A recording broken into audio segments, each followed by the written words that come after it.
Oh, maybe I wasn't even going live. That could be it. Okay. I'm stupid, but that's okay. We got there.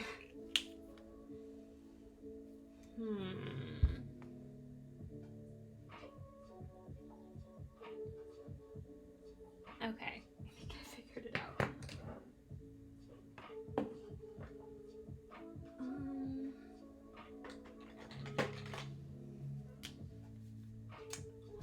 Hello. Guess who had been talking to herself for like 20 consecutive minutes before she realized she wasn't going live? Me. See, I like this color. This color. I might. This is gonna be too light.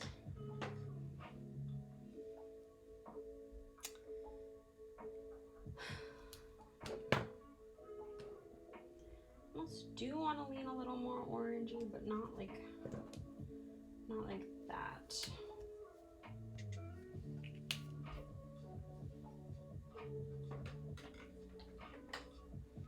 Color picking is so hard.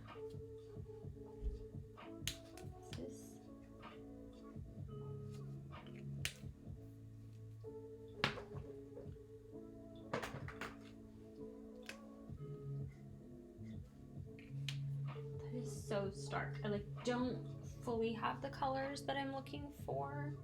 I have 3 that are kind of close. I might just have to like build into these colors a little bit and like layer some different stuff. Way too saturated.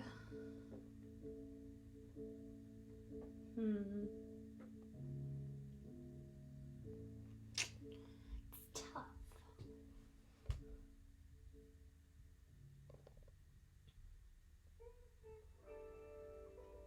I think we're just gonna kind of build into the skin though and just kind of start.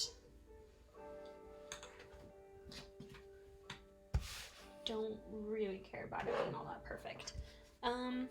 So here we are. We're creating in quarantine. Oh, that's what I should have titled this. That would have been a much better title. I'm gonna start with just layering some kind of undertones to the skin. Hello, Siebel. Welcome to the stream. So I'm gonna kind of just start layering in some like shadows here. I like doing this first because then when I color over them, they look really kind of soft and natural.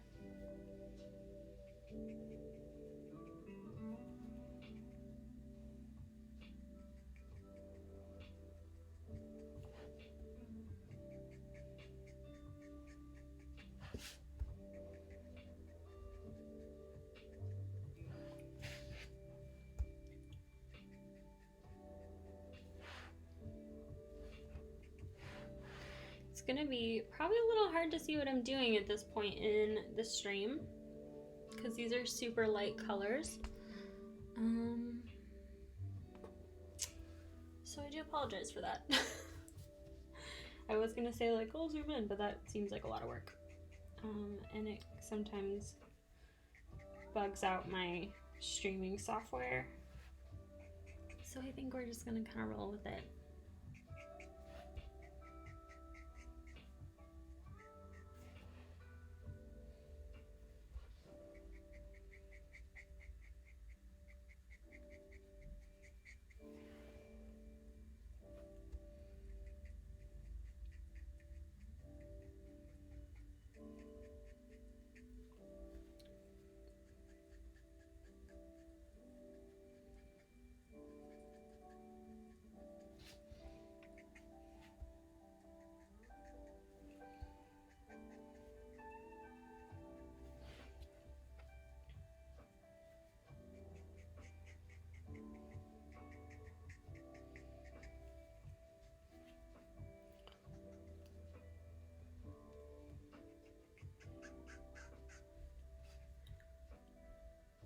keep getting notifications about the resolution of this stream. Can you guys let me know if it looks okay on your end? Like if the quality is decent? It keeps popping up and I'm like, I have no idea what to do with that message. YouTube streaming has changed so much since I've last done it.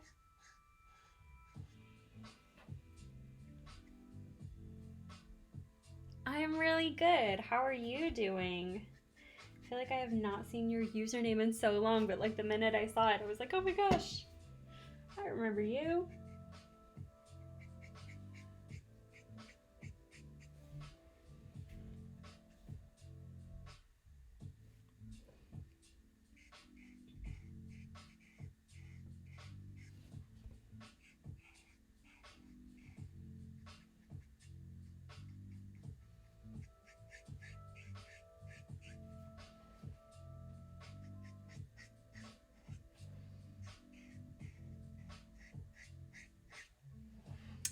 Hi Team Leo and hi Randy, welcome. Glad you guys could join in my little stream.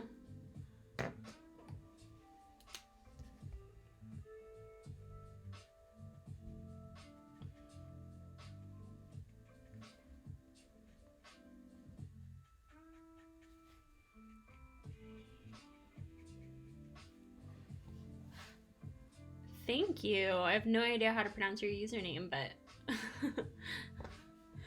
thank you for saying I have talent. That's very nice.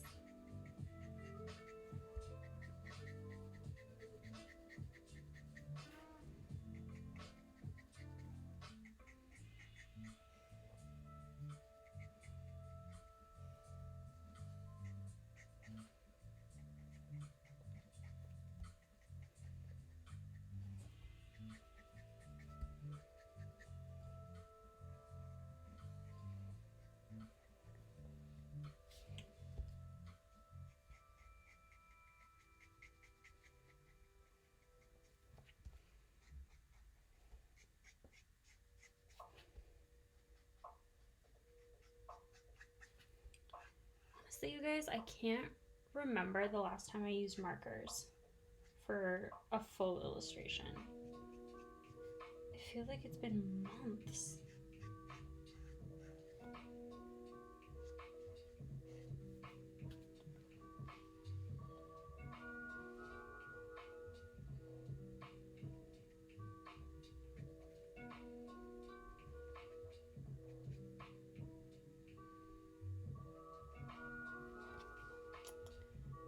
Okay, 720p quality wise is fine with me. Thank you for letting me know too, because it was kind of giving me, like, it's still giving me this warning about the resolution being not recommended, but if you guys are fine with it, I'm fine with it. It is kind of Poison Ivy vibes. That is, and I'm kind of going that direction with the colors, not intentionally. Actually, I didn't really notice till you said that, but they're going to be very, very similar color vibes too.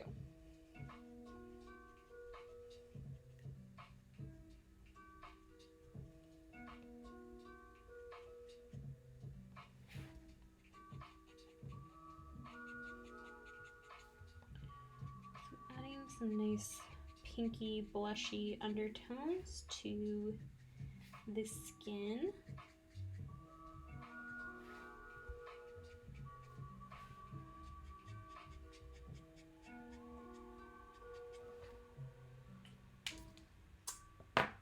And I think we can always add more if we want to add more later, but I think I'll kind of just start with that, and I'm going to move in now with my skin tone color, which is like a barely there color. Okay, yeah.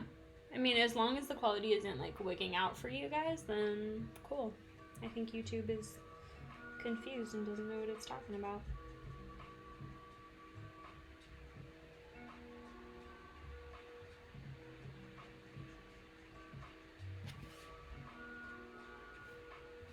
Yeah, this marker is really dry. We're like 2 minutes into the stream and I already have to refill it. So, here we go. Do I have... I don't have like a paper towel. And I'm too lazy to go get one. Oh, yeah. I don't know. As long as, you know, I guess it's going to be hard to see what I'm doing at this phase anyway. I don't know if like the quality is going to make that much of a difference. Because these lines, you guys, inking this was treacherous. It was very treacherous. There's a lot of really, really tiny lines that took a very long time. But it was, I mean, I was kind of in the zone with it. It was pretty fun. Haven't done an illustration like this in a while, so it feels good to mix it up sometimes. And once we start kind of blocking in these larger areas of color, I think it'll be easier for you guys to see what I'm doing regardless of the quality.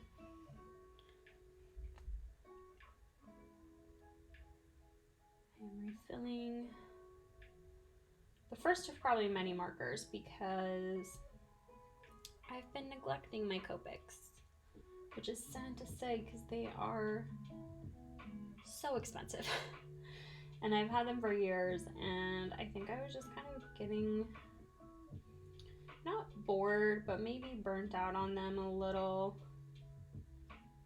you know, and I felt like I was really strong with my Copic coloring abilities, but I was lacking in some other areas. And so I think branching out and trying a new medium kind of allowed me to grow in a different way. So I've been enjoying my little break from markers, but you know, you always come back to them and love them just the same. I'm gonna let this sit for a minute, during which I'll probably kind of add a little bit of like a darker blush to some of the face.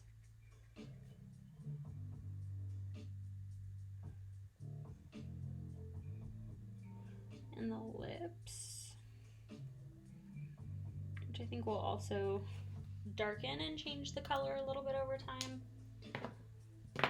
But that's where we'll leave it for right now. Blend that out.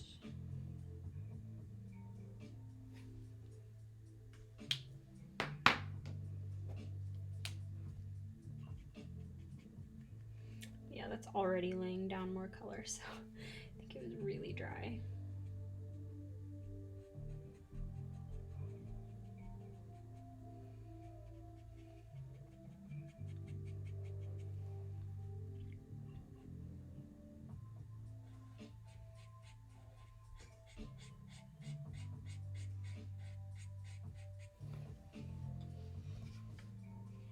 I'm also, like, because the skin in general is so light, I'm not being super particular to, like, cover every inch of it. This is kind of, like, lazy coloring, because I think it'll actually look kind of good with some of the white showing through more than usual. And kind of give it the look of, like, highlights to the skin that I can further render out later.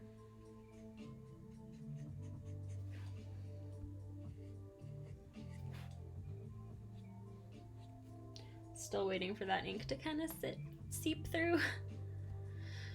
Besides Copics, what are my favorite art supply? I would have to say watercolor, just because it's the second art supply that I have the most experience with next to Copic markers. That being said, my favorite art supply right now has kind of been Posca pens.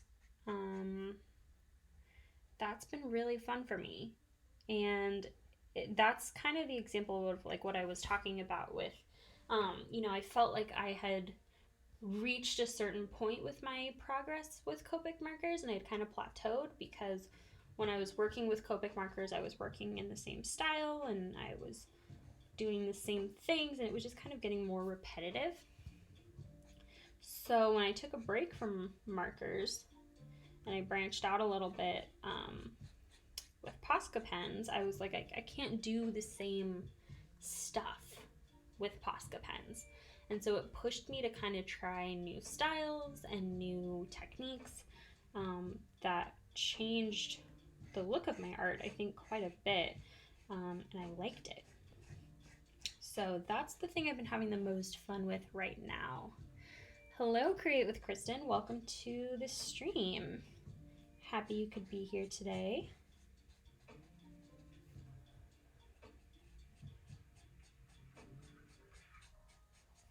Again, this marker is so dry. I hate how bad I am at like maintaining my markers. It is so... I'm annoyed with myself. I'm kind of add in just a few more shadows while I contemplate whether to add more ink to that other marker or not.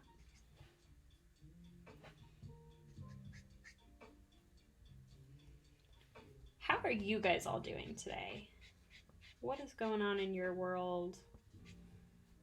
Any good news you want to share?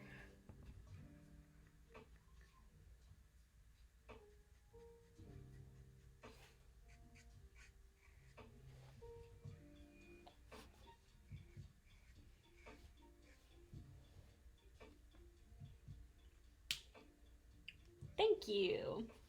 I'm glad that you think it's really pretty. I haven't tried pan pastels, but I have like a weird texture thing with pastels.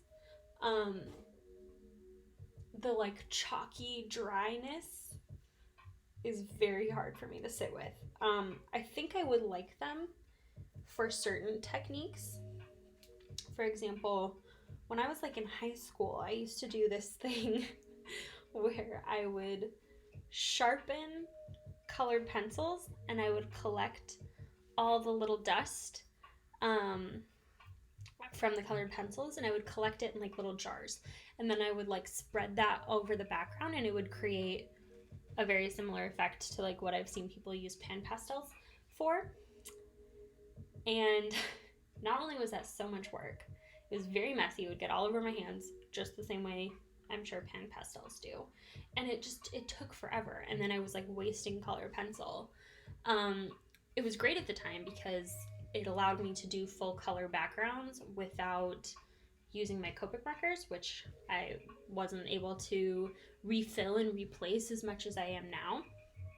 So yeah, I haven't tried pan pastels, and I'm not sure I would like them, but I could see like them working well for certain techniques that I do. Okay, let's see. My great grandmother got a hip replacement. Oh my gosh, I hope she's doing better. She's 2 years away from being 100. That is amazing. You've gotten so much better. Thank you. I appreciate that. That's always good to hear. Hi, Dylan. It is not a dryad. It is not really anything in particular.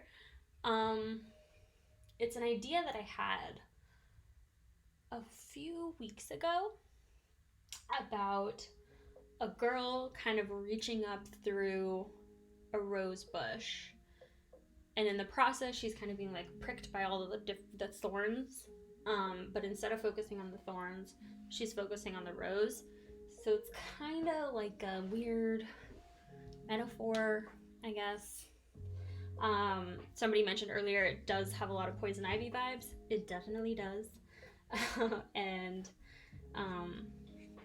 I think when I was like thinking about the color scheme for this, I just wanted something to really contrast with the green of the roses while still having this very earthy tone, and I just couldn't picture her with anything other than red hair, which, you know, I'm totally okay with it looking like poison ivy. Poison ivy is super dope.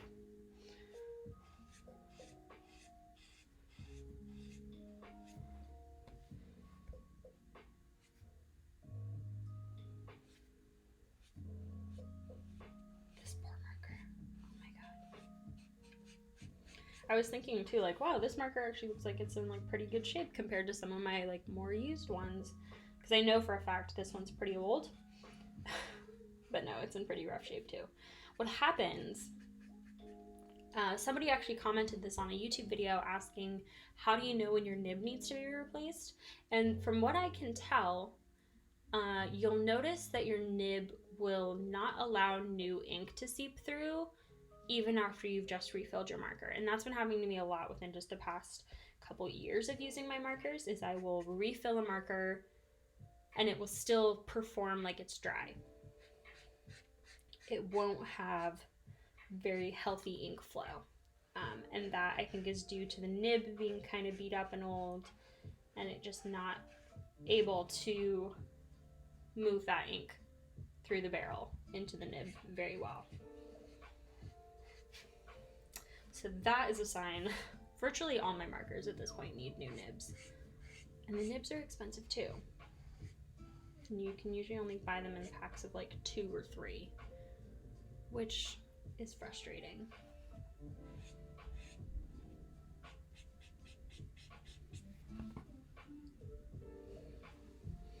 Okay, well that's kind of our base skin layer down. I'm looking at it in the camera.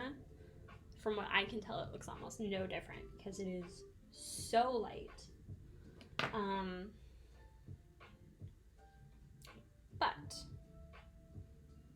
we're going to, no, I'm not gonna touch the skin for a minute. I'm gonna leave it be.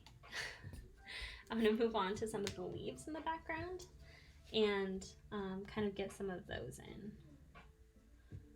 So starting with like my lightest green on some of these like outer leaves, because these are gonna be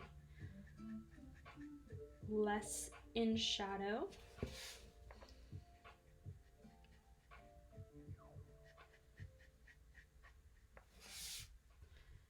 Oh, the stems. The stems are not going to be green. The stems are going to be like brownish green. Yeah, they're going to have to like fade from like a dark brown closer to the hair to like a dark green further up. Yep, that's what I want to do. So I'm just coloring the leaves here. I thought I was going to be coloring the stems too, but I don't want to do that. This is a good example of like how much thought goes into the illustration before I like sit down and actually start working on it.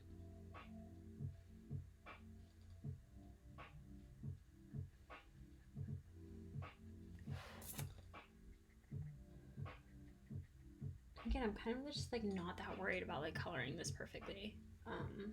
The lines are so gentle and so soft that like marker ink is going to bleed out of them. It's fine.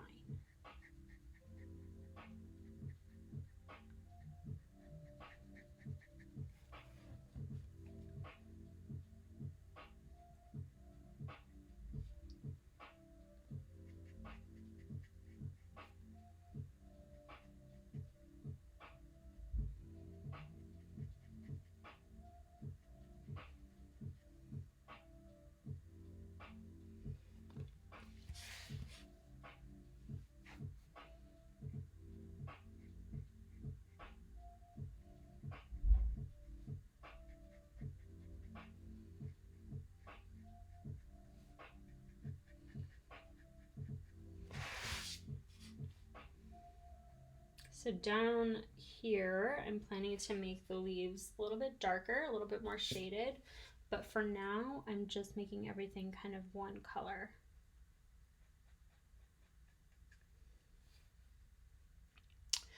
You're not very good with Copic markers, sadly. You know, I think the first probably 5 years that I owned Copic markers, I wasn't very good with them.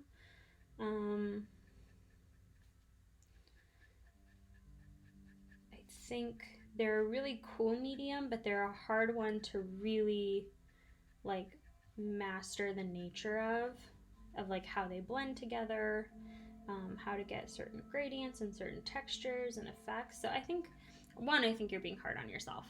And coming from the world of watercolor, like they blend different, right? I think you might expect like to be getting one kind of blend, and then it works different with a different kind of medium. So I know for my brain, like I think a long while into my Copic marker journey, I was really like wary of using watercolors because I was afraid of not having the control that I did with markers. But once I kind of got over that, I found that I actually liked watercolor for certain things because it was a little bit more unpredictable. And thank you, puppy girl. That's very sweet. I appreciate that. So Kristen, I think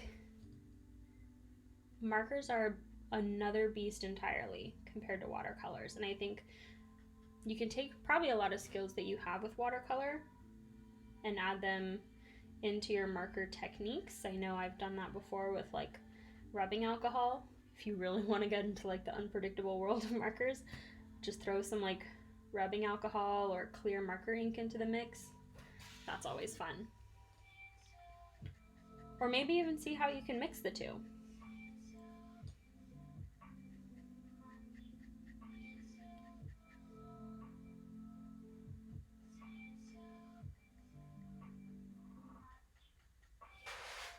I don't know that I've ever really done a full mixed media piece with like watercolor and Copic. Usually because the paper types are kind of in opposition. But it might be something to play around with. Do I have any advice on how to draw buildings? I'm working on a comic and I just realized I have no idea how to draw backgrounds. Ugh, I wish I did. I really wish I did. I'm horrible at drawing like architecture stuff. I love it. I love looking at it. I love other artists that do it. I think the biggest thing that I could, especially for a comic book, I don't know particularly, the ins and outs of the comic that you're trying to make, but what I imagine is that buildings aren't the subject, right? Buildings are not the main focus of your panel. They're kind of there just to provide context and structure. So what I would say is that it's really not about mastering buildings. It's about mastering simple shapes and simple shapes in perspective. So if you're really getting hung up on drawing, a huge skyscraper with 1,000 windows, and getting it all in perspective, like I think that's a hard ask for anybody. Even people that are more skilled at like perspective and stuff. Our brain just kind of tricks us into not really seeing things in perspective when we're drawing. So if you can kind of focus more on what needs to be in the panel to provide context and not anything else, like I think that scales down what you have to really focus on and perfect, because buildings are just shapes. So that's my advice. And I hate drawing buildings and architecture because it stresses me out too, so I feel you on that. Circles Line Art School helped me. I hadn't heard of that. I'm going in with like my next darkest color. This is just slightly darker than the first. So I'm using this to kind of add some texture to the leaves. Kind of the veininess. But also to kind of shade some parts in completely darker.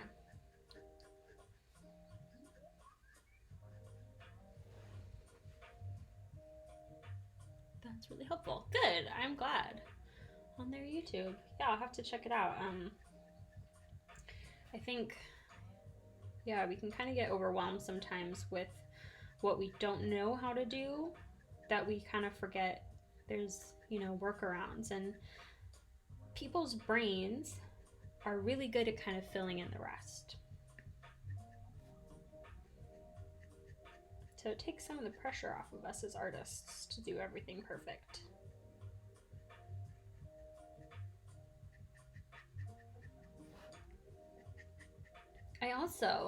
I'm undecided, but I also might be adding in some like amorphous leaf shapes into this background as well, because once everything's colored in, I think it's going to kind of look empty and bare in some places, so I might be adding in some more lines and leaf shapes to it just to kind of fill it in. Undecided yet, so I don't want to throw that in too early. That is so true, what Seeable's saying, because when I did my comic project in October for Inktober, the biggest thing that I was getting hung up on was like, oh my gosh, I don't know how to draw like the same character consistently. Like it gets so difficult for me to like be consistent. And that was what really was kind of stopping me from doing any sort of character design or comic book project at all. And then I realized, like, okay, if I just give each character like a distinct feature, amorphous or like lacking shape, like just kind of like no lines, just little leaf shapes. I think that's the word. Amorphous? I have no idea. It sounded right in my head.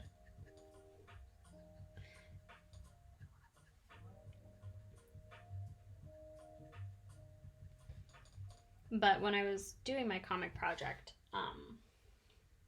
I realized, like, okay, let me just give each character like a very distinct feature, and that way when people read it and they see that feature, that characteristic, they're gonna know what character it is, even if the face doesn't really match panel to panel. So I kind of just told myself, like, hey, people's brains are pretty smart and they're gonna figure it out. I don't have to be perfect every single time.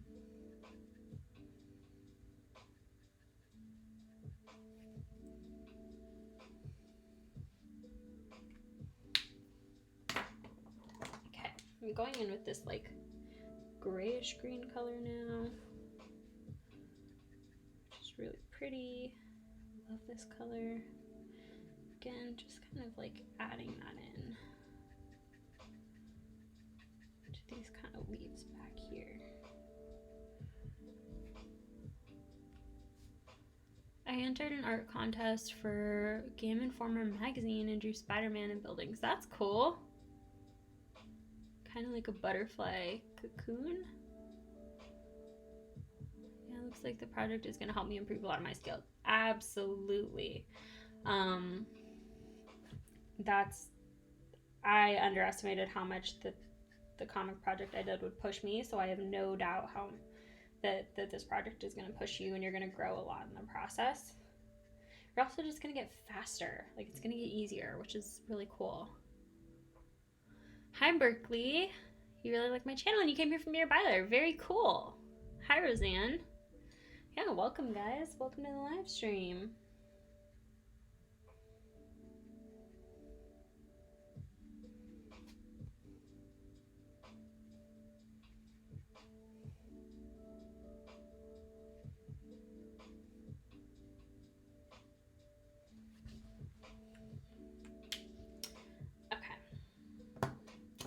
Now I'm going to take my green. I'm going to kind of start my darker green. These have all been greens so far. I'm going to start doing some of the stems. But I want them to get closer to brown the further down they go. So I'm just going to be green more here towards the leaves. These are some tiny lines. Ugh. Why I do this to myself, guys.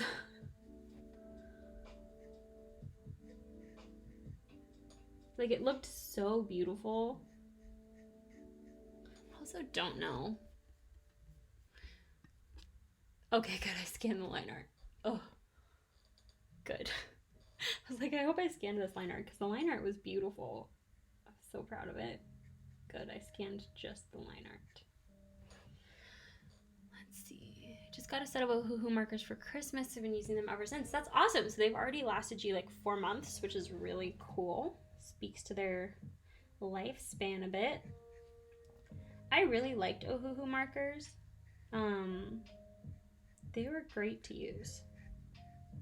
They lay down nice. Really no complaints. And I think they take feedback really well as a company. They do take feedback really, really well.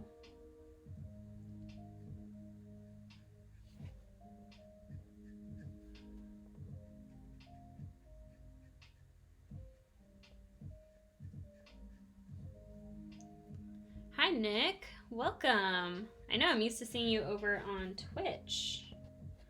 Nice to see you on YouTube. Thanks for hopping over.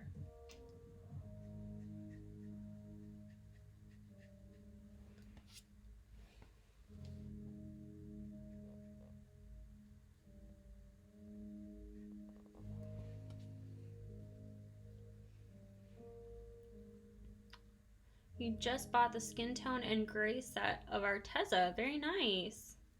Copics are pricey, you guys. Like, I think I felt a lot of guilt the past few months because I hadn't been using my Copics. And they're just so expensive, and they just stare at you judgingly every minute that you're not using them because you've spent so much money on them. And yeah, obviously I still love them, and they were the first art supply I really invested in. They're really the only art supply that I've really invested in. And do I love them? Yes. Are they great quality? Yes. All of the above. All around great marker. What's cool about now compared to when I was really in the marker buying market, that's hard to say, is that there are so many alternatives now compared to before, you know, with how easy and accessible it is to buy stuff online. All the different brands out there are keeping it a really competitive market. I love it. There are so many great quality marker brands out there now, and there wasn't before, which is why I was kind of more roped into buying Copics. Like, there was no Winsor & Newton, there was no Spectrum Noir, there was definitely no Ohuhu, so you were either buying Copics or Prismacolor, or maybe like the Touch Twin markers, which, because it was harder to get things online, were just as expensive if you were like shipping, you know, buying them overseas and shipping them. If you were buying them at your local art store, you were kind of limited in variety. So, and I didn't have like a big art store near me. I had a Michael's and a Hobby Lobby, and like one local art store. I didn't have a Dick Blick, so I didn't have access to like the world of markers. So I used what I had. But things are different now. It's my fault that you're into alcohol brand markers. I'm sorry. Yeah, that is probably my fault.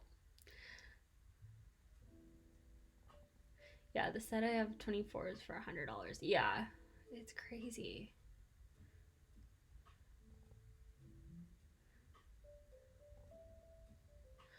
Oh, we bought one from Michael's and it died the first picture. So that's a thing too, right? Is like when I was first buying from like Michael's and art stores, it would just be out in open stock. And so people would see the price tag and be like, wow, this is like the most expensive art supply ever.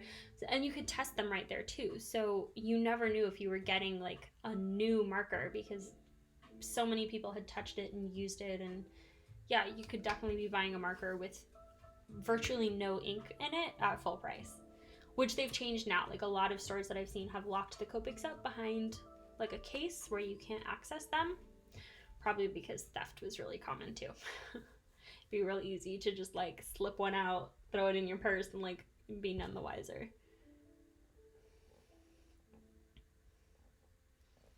That's good. I'm glad that they give you a new one.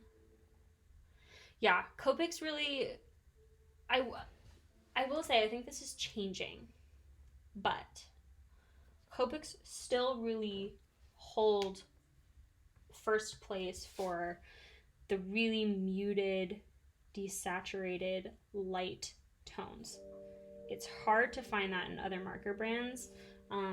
It's been something that has been critiqued in other marker brands.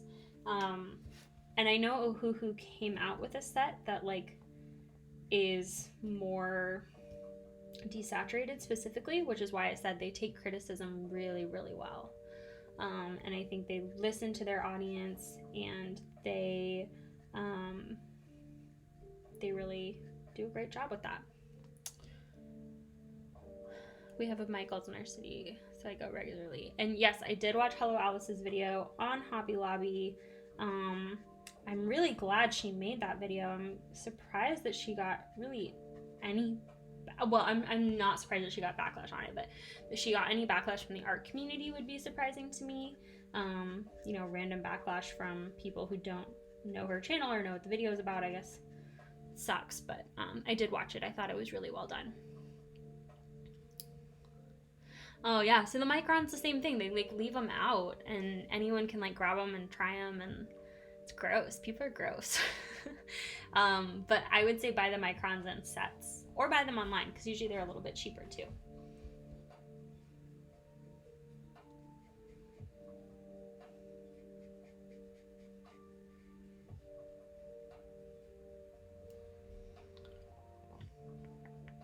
Have a Hobby Lobby near me and a Michaels are on the way.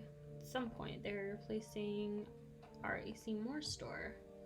No Hobby Lobbies in Canada. I think like where I grew up, where I was, you know, buying art supplies in my youth, the Michaels and the Hobby Lobby were like pretty equally close, and I would for the most part go to Michaels. I'm not going to say that I've like never been into a Hobby Lobby. Like I have, and I've bought their art supplies. I've reviewed art supplies from there.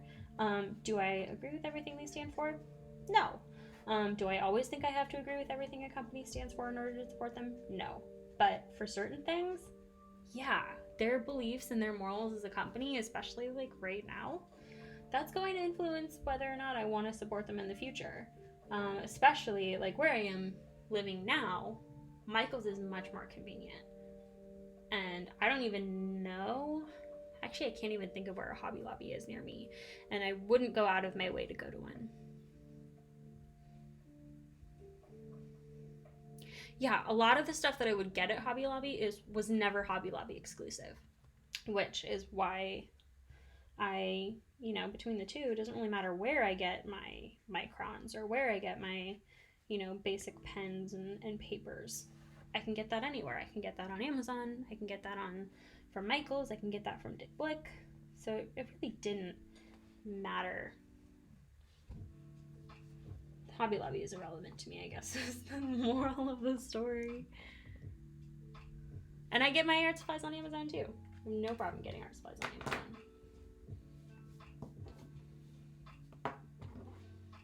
Okay, I'm gonna get like a desaturated green, a little bit darker green here.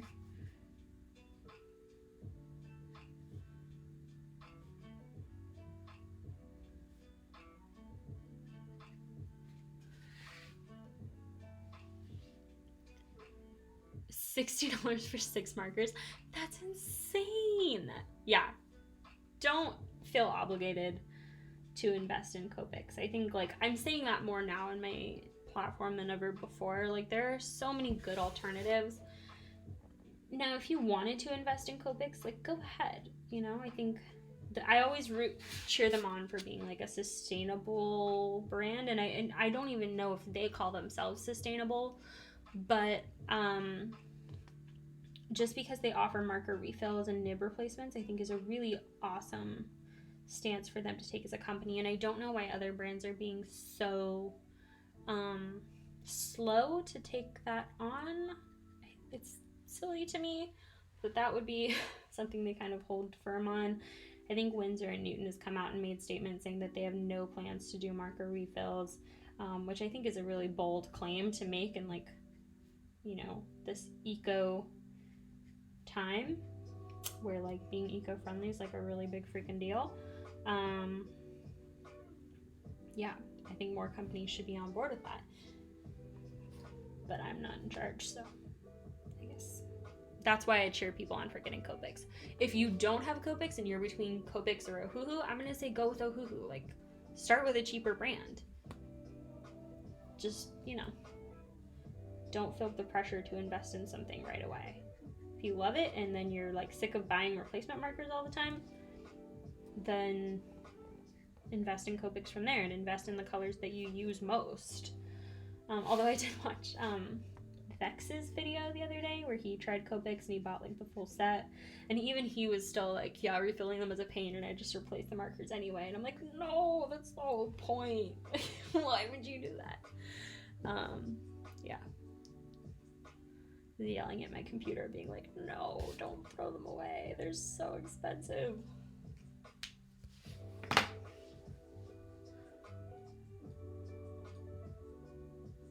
Yeah, I always recommend, like, if you're gonna get something from Michael, it's like, don't pay full price.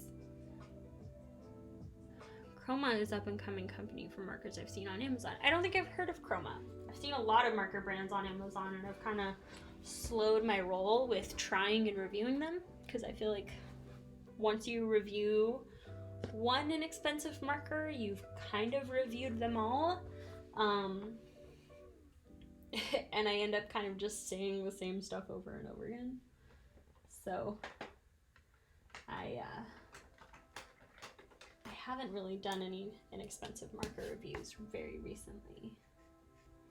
Okay, so now I'm kind of getting this brown involved in the party.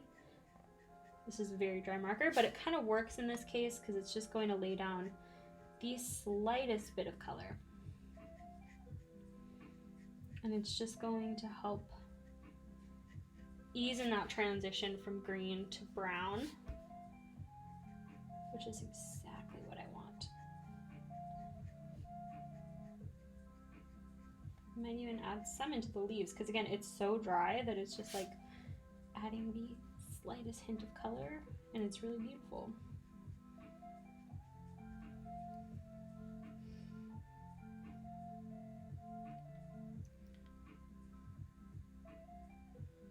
They might go up in price, especially if they do start offering brush nibs. I would expect them to go up in price. Like, I don't think, I mean, obviously I think the more mass produced they are, the cheaper that the materials to make them will get. So I think it might not, they all might not shoot up to like Copic prices, right? But they will go up, and that's the name of the game, I guess. But you know, it also to some extent makes sense. Like, it's a higher quality nib, usually it's harder to make, and so it's harder to produce, and you know, I would expect to see a higher price on it, and I'm willing to pay that higher price most of the time, because I would not be doing this illustration with a bullet nib. No way. At all. My local art store also sells Prismacolor pencils in the 48 set for over $100. Oh my god. I've seen them at like Walmart. Like, oh, I would not pay that price for them. That's ridiculous. Ridiculous. Who do these people think they are?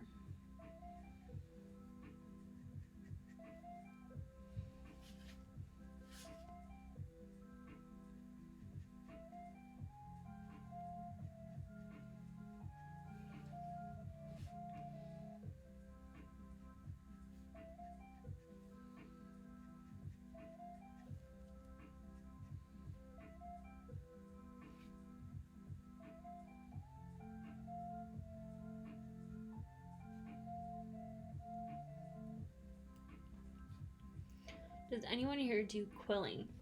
No, I do not.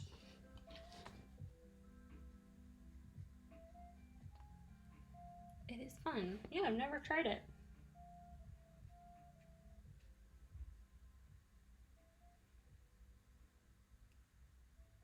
$6,000 pens. Nick, you are just the king of pens. That is crazy.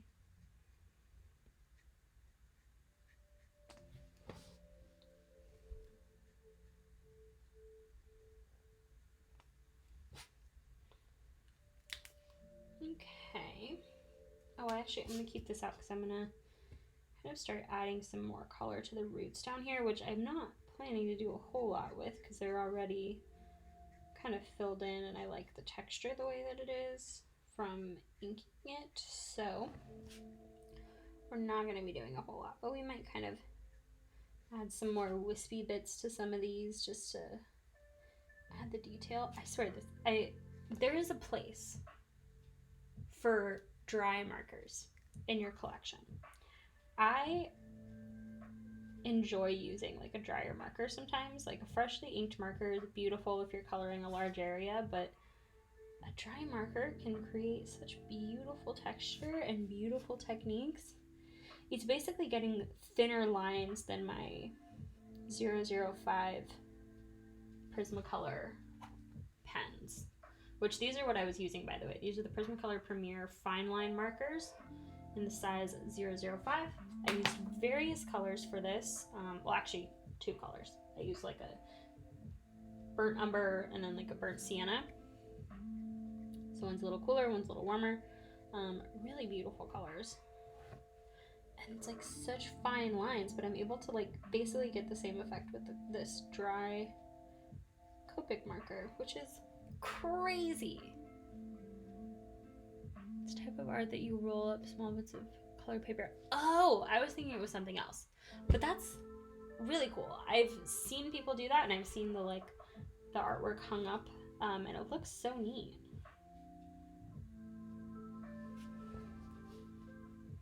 Okay, I could see myself getting carried away with these roots very quickly.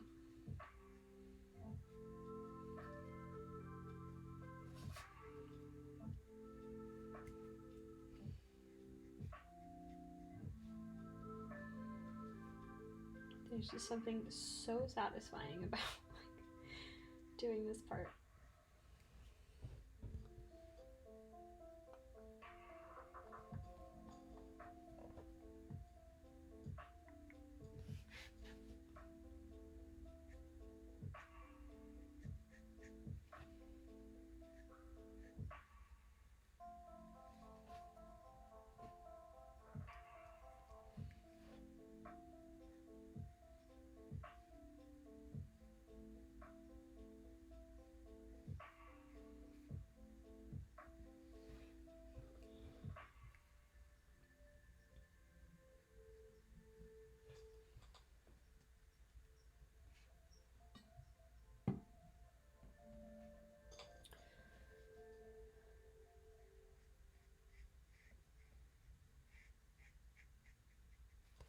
What's crazy too, nothing's wrong with getting carried away with it. Thank you very much.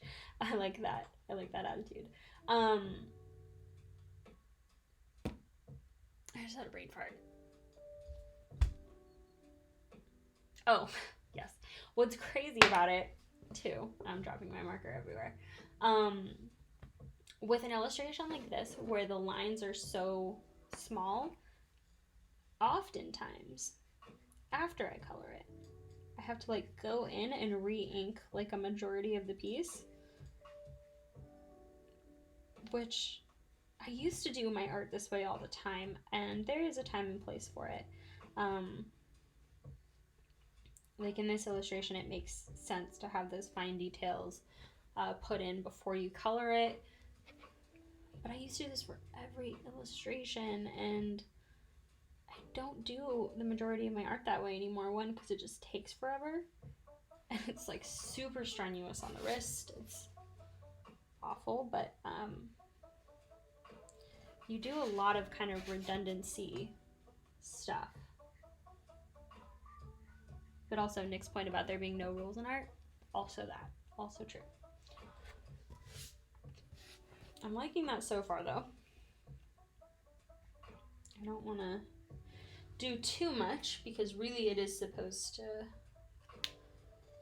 be pretty balanced, but I want the focus to be on the upper portion with the face and the roses. So I don't want to do too terribly much down here.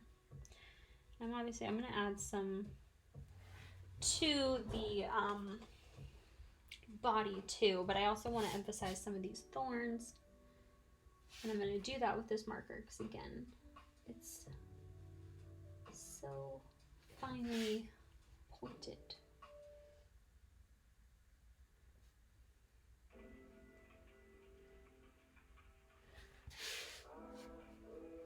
So fun.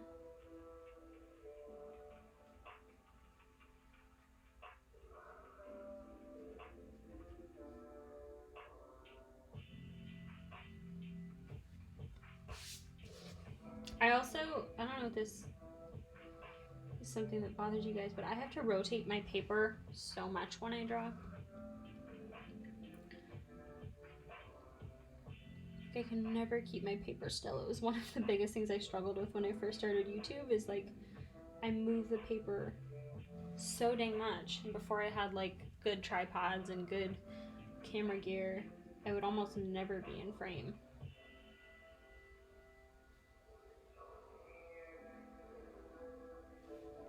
I love that.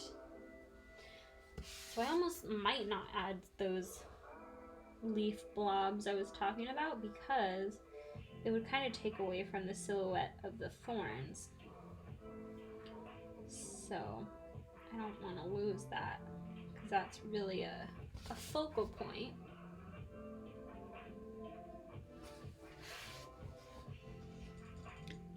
Okay, not the only one that has to rotate the page. Good. Yeah, or like, it's even worse when I'm doing digital art, honestly. Like, I get so zoomed in and I like rotate it so much. But if I do like a screen recording, it's horrible to watch.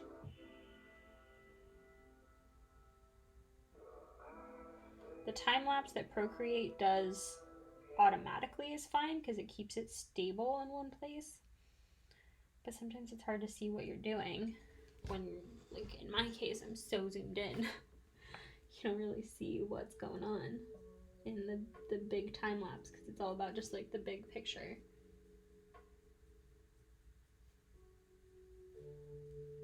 Oh, I love this. It's so fun. I'll show you guys too, just for fun, some of the, I think there was only like one or two kind of early sketches of this idea that I was just trying to get it down on paper. It was, I think I even have like the notes in my phone from like when I wrote down the idea. It gives you guys a good process of like how the idea evolves from, you know, just a thought to getting it down on paper to actually drawing it, and how that process can sometimes happen over the span of like weeks.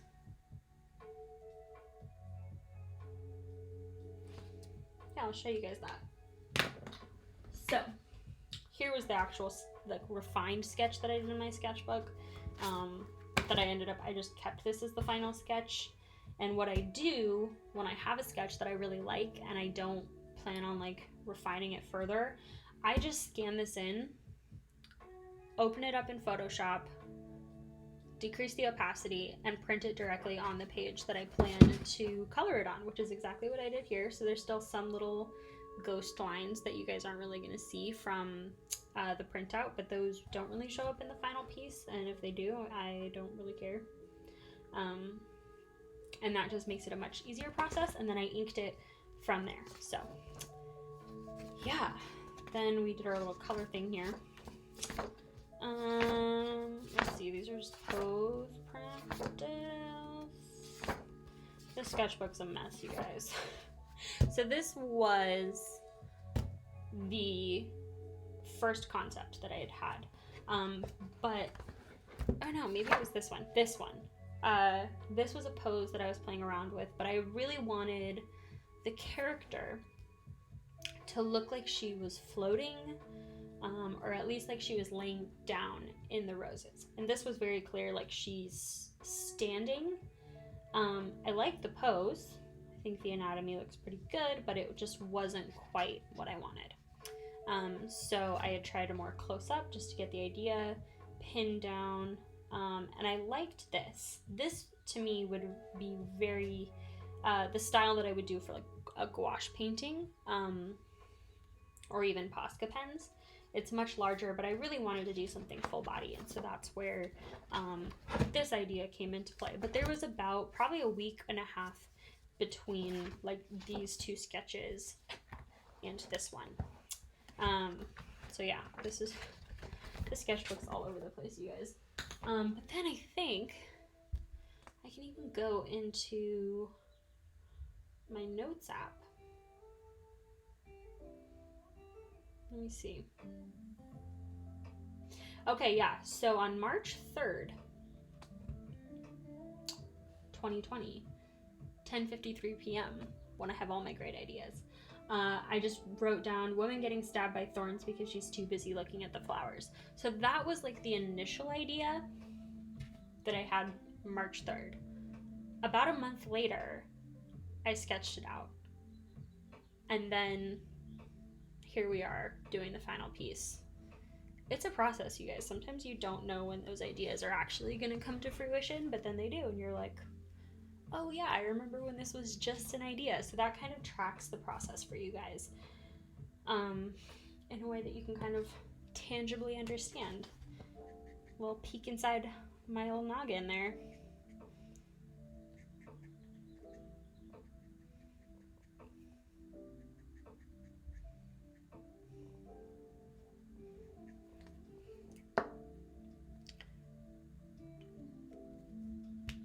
I'm drawing a tree right now, and I'm getting carried away with the roots when you said that.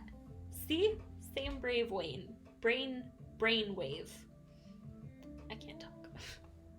I'm working on Chibi Girl's picture from Jade Summer. It's a beach summer themed. Oh, cool. Very cool. Thinking about summer already.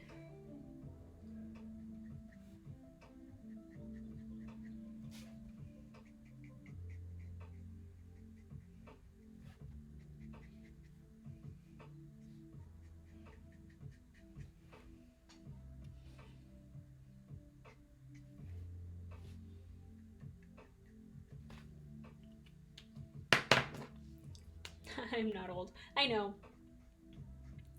I'm definitely not.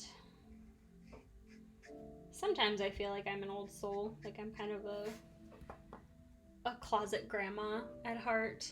But in other ways I am very much like a 5-year-old. So kind of wildly fluctuate between the two.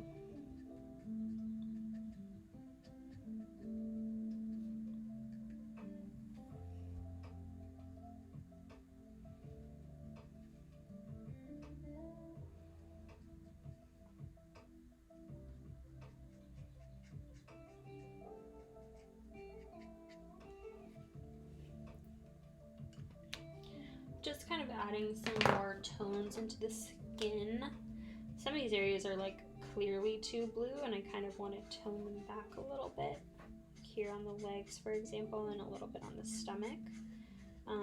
Now that this marker has rested, it is doing a little bit better. I don't want to say much better because I think it's going to be pretty short-lived, but hey, we got a little bit more use out of it, so that is good. And again, you can kind of see like some areas barely have any ink on it at all. And I think that has kind of a cool place in a picture like this, that, you know, it kind of does some of that work for me. By not coloring, it actually looks like I've colored more and left some areas lighter and some areas darker. Cool. Okay. I feel like I'm just avoiding the hair, which I love coloring hair, but I'm not like 100% on the colors.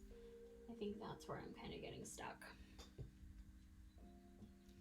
Strongly struggling on a pose for Sailor V. I think I am young at heart too, overall, Nick. I think you're probably right on that. A poodle named Teddy. Oh, that's a cute name for a poodle. Pose for Sailor V, like from Sailor Moon, I'm assuming. Or maybe it's something else that I don't know about. When I hear Sailor V, I think Sailor Venus. She's a very, like, energetic person, isn't she? She's, like, very, I don't want to say intense, but, like, strong attitude. Like, not, like, a strong presence. She's a strong presence, while still being, like, very lighthearted.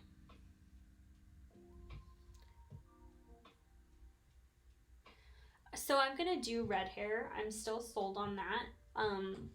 With the overall piece, that's definitely the look that I want to do with the way that I've inked it. I just think we might have to like start a little bit lighter than I would anticipate and then kind of build from there. So I'm going to start with E13 and a model. Yeah. So I don't know what's there. I always think like she's very, I don't know why I picture her like doing that. But it's more like, doesn't she do, yeah, I think she does this too. My Sailor Moon knowledge is rusty. Honestly, I don't have a sketchbook and we'll be getting my first one soon. Oh, which sketchbook are you getting? I'm feeling like I'm gonna need a new sketchbook soon too. Still have a little ways to go in this one. I'm maybe 2/3 of the way through. Yeah, probably about 2/3. What am I doing? Oh yeah, coloring the hair. Okay, so I'm going to, thing is I probably want to leave some of this white too, which is why I'm kind of starting lighter than I expected.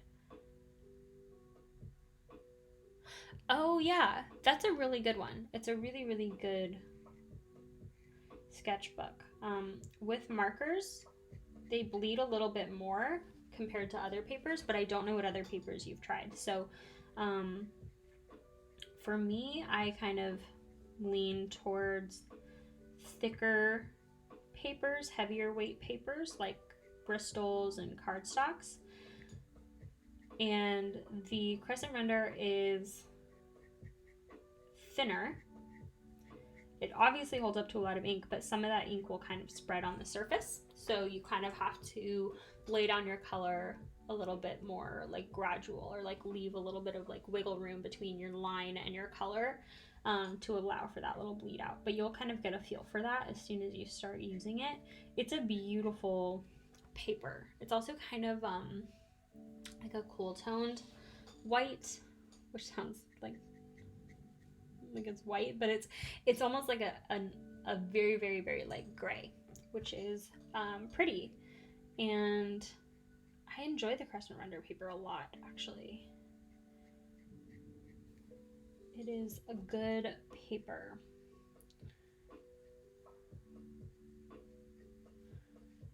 And it's great for like a sketchbook because you can use both sides so effortlessly. Arteza has sketchbooks. I did know that. I like the Arteza watercolor paper a lot. It's the only paper I've tried from them. I have not tried their sketchbook paper yet.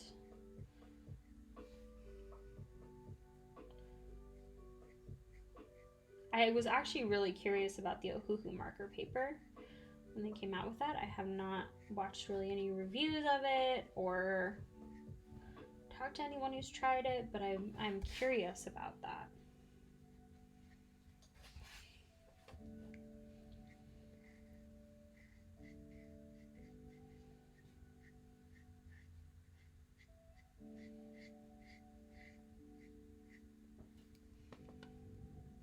Yeah, you're welcome. My go-to sketchbooks have been the Canson mixed media, but that being said, I don't do a lot of mixed media in them. And the more that I like think about it, if my friend Sam was watching, she is not a fan of the Canson sketchbooks. I get why. Like, I like the Canson sketchbooks, but I also know that they are horrible for marker. Like, they don't really take marker very well. They're not really built for watercolor, and when I use Posca pens on them, the paper pills really badly. So like the 3 actual mediums that I use in them, it doesn't really work that well for. And for the most part, all I do is sketch in colored pencil. That's all I do in my sketchbooks. That's really it. So you don't really need to check a lot of boxes for me to love a sketchbook. Like I don't do a whole lot of crazy full illustrations in my sketchbooks, and that's just kind of my personal way of having a sketchbook. So if you were actually depending on it to do full illustrations, full watercolor, full marker, it's not going to do that. But I do like the Canson mixed media sketchbooks, nonetheless. what am I drawing? I'm drawing an illustration of a girl who is kind of reaching up through a rose bush. And that's really it. It's an original concept. It's not a character or anything. Yeah, that's what I'm doing. And also, hi Yumi, welcome to the stream. Glad you could be here. Yeah, I'm glad I convinced you into trying the Arteza markers. They are pretty cool.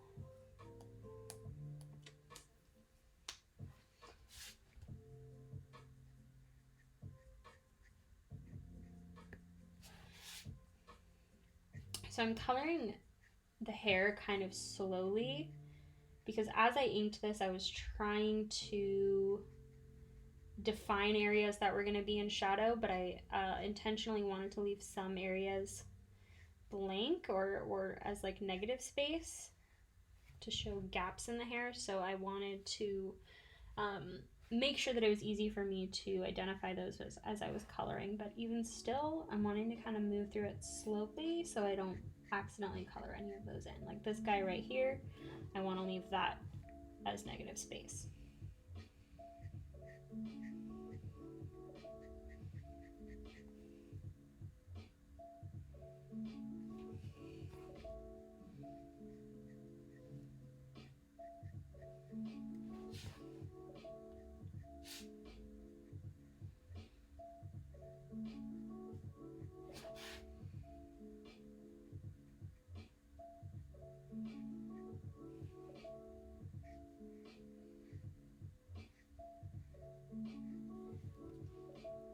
Oh my gosh, Sam, I was just talking about you. I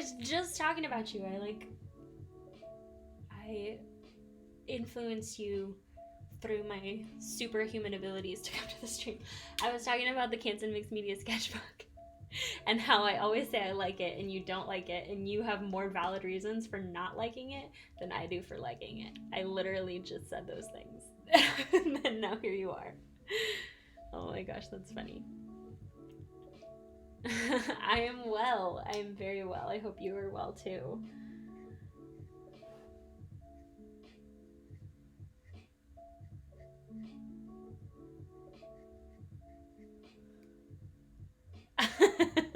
All good things and only good things ever. But I was just talking about that sketchbook, and whenever I talk about sketchbooks, I think about you. And how you commit so fully when you try sketchbooks. And I basically was saying, I use this mixed media sketchbook and I never do mixed media in it. And when I do, I recognize that it's not very good. But I still use it, and I still am like, this is my favorite sketchbook. And it's just one of those things where I'm like, I use it and I'm familiar with it. So that's why I keep buying them. Understandably, it's just not very good at most things. Posca pens especially, it is the worst. It pills so bad.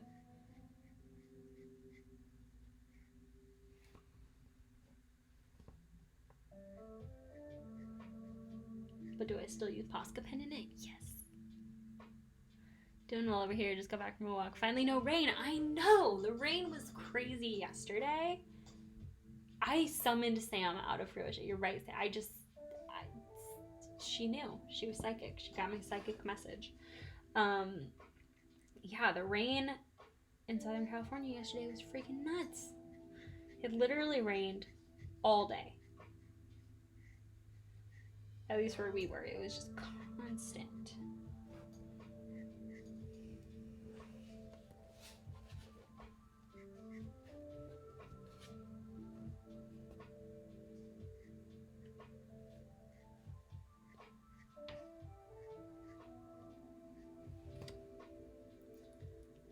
I mean, to be fair, I still use computer paper. Okay, that is true. That is true.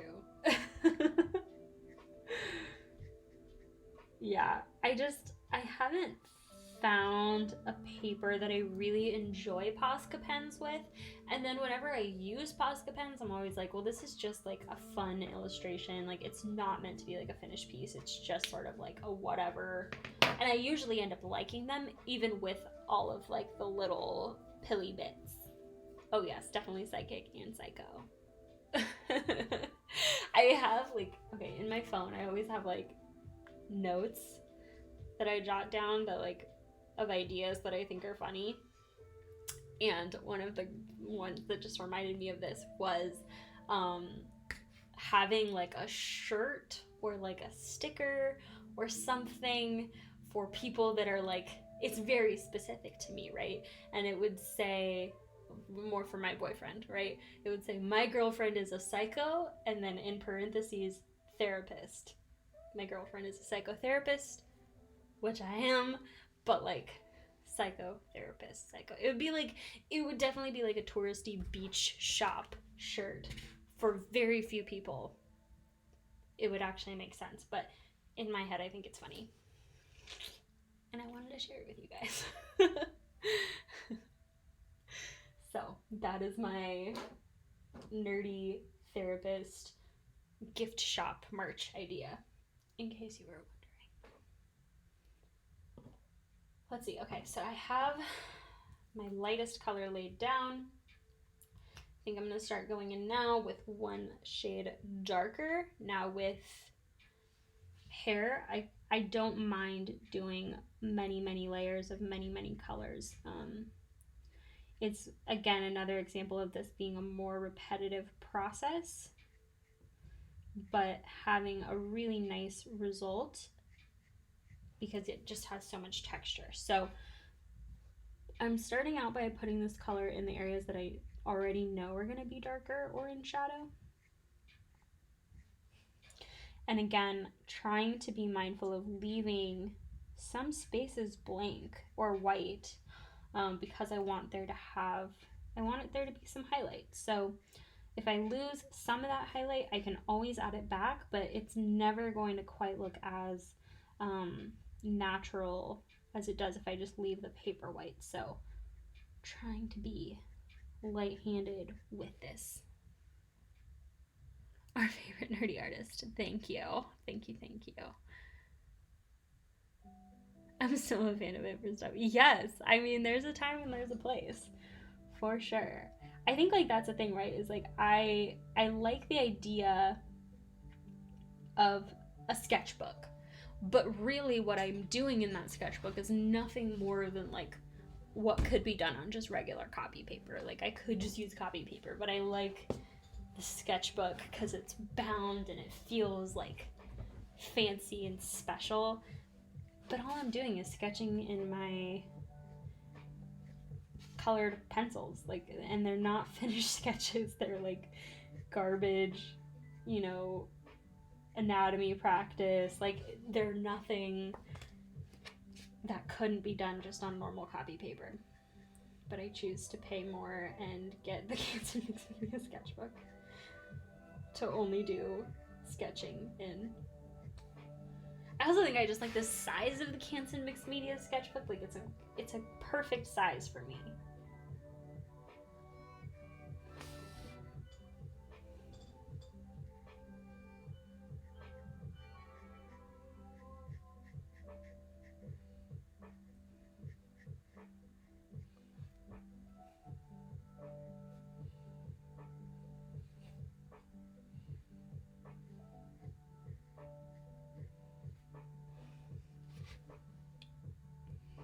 Yeah, I think that's a good point, is when you know that it's like shitty paper, you don't really care how it turns out, and sometimes that leads to better results. I think that's why, like, oftentimes, like, you know, I'll have a bunch of horrible sketches in my sketchbook, or like, you know, things that just didn't quite work out, and then the next page will be a fully rendered sketch that I turn into an illustration. Like, it's just kind of how it works. Like, you just kind of like, if it's a space, it's a designated space to mess up and not be perfect, and there's such a value in that.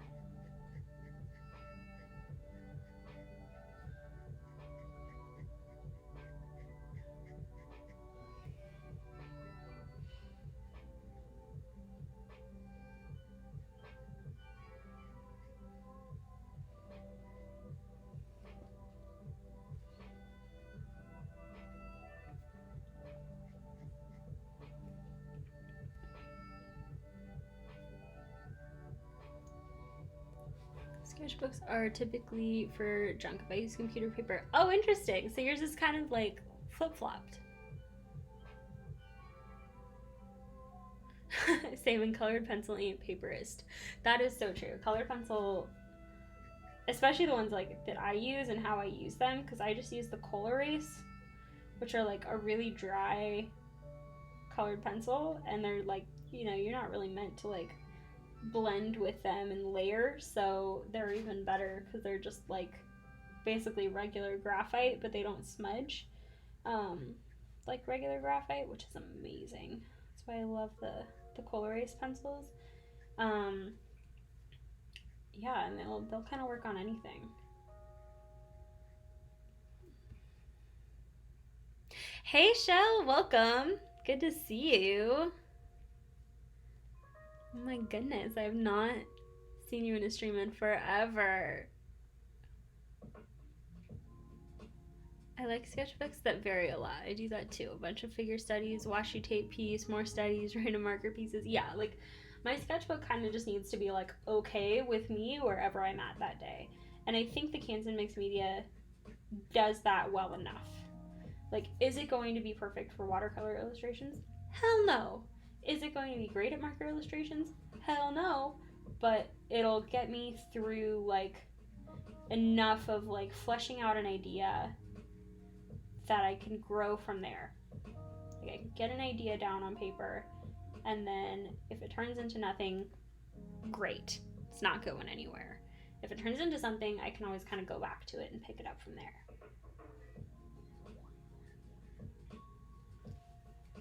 It has been a really long time. Oh my gosh. I have kind of been a recluse the past couple weeks. Like, even though I've been home, I have not been interneting very much. I have been playing a lot of Animal Crossing. It's true. It is consuming my life. Even now, as I render out this beautiful hair, I'm thinking about the fishing tournament that I'm missing out on. Yeah, I'm addicted. I've been addicted to Animal Crossing for over half my life. So this game means a lot to me. But you guys might be sick of talking and hearing about Animal Crossing because I feel like it's all over the internet right now. So I don't have to talk about it unless you want me to. It might be your first time doing a YouTube stream of mine because I have not streamed on YouTube in a really long time. In fact, if you want to know a fun story, I was talking to myself for about 20 minutes before I realized I hadn't started the stream because I haven't used YouTube streaming in so long that they changed everything and I had no idea how it worked. And I just thought nobody was coming to the stream. But it's because I hadn't started it. So, fun fact, I'm a human. I don't have it nor a Switch and I'm addicted too, right? It's just so cute to like passively look at it. Like, love it.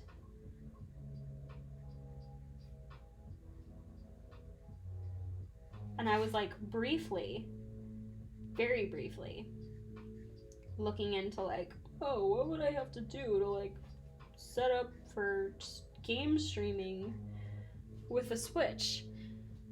And a capture card is like $150, and I was like, even the cheap ones were still like $60, $70. I was like, oh hell no, I'm just gonna play this in my bed with my PJs on, you know, just like a hermit. So, no game streams from me.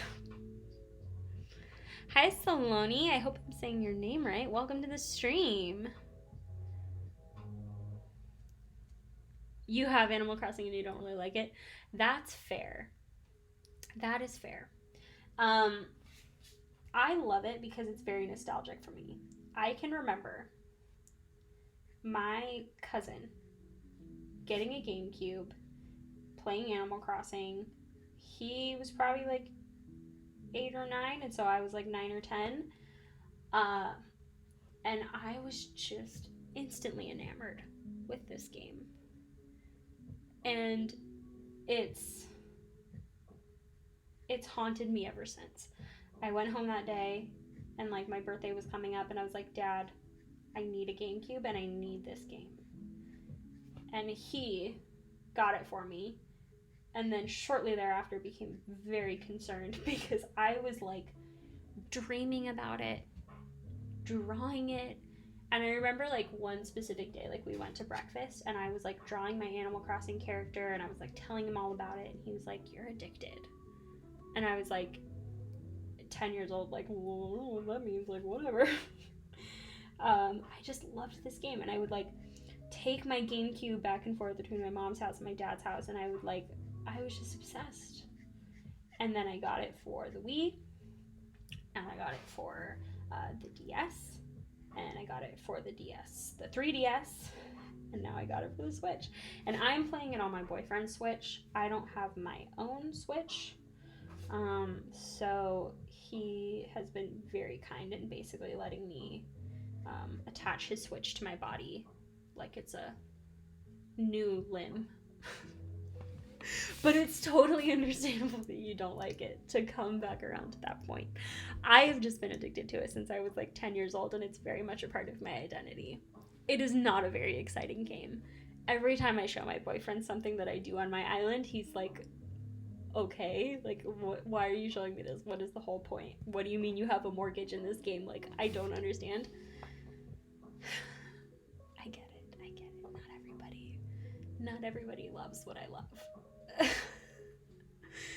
Yeah, it's hella expensive. Yes. Grandma has over 8,000 on New Leaf. Yeah, so I was playing New Leaf actually. I brought it back out. There was sort of an evolution in my brain where, you know, new Animal Crossing was coming out and I was like, I don't need that. I haven't played Animal Crossing in years. Like, it is free of my, you know, I'm free from its clutches. And then my car got totaled. And I was like, okay, I'm gonna like start playing New Leaf again. I'm gonna like bring that back out, right? I'm gonna like, you know, it's good self-care. It's a great distraction. And then I started becoming addicted to New Leaf again, which, cool, you know, that's enough. That's gonna satiate my craving. And then the pandemic happened. And I think it was about 1.5 days into the pandemic where I was like, screw it, I'm ordering Animal Crossing. And I did. And I have no regrets. Let's see. I'm catching up on the chat here because I've been rambling. Rather you show us art than gaming. Totally get it. I think I'd be very boring as a gamer.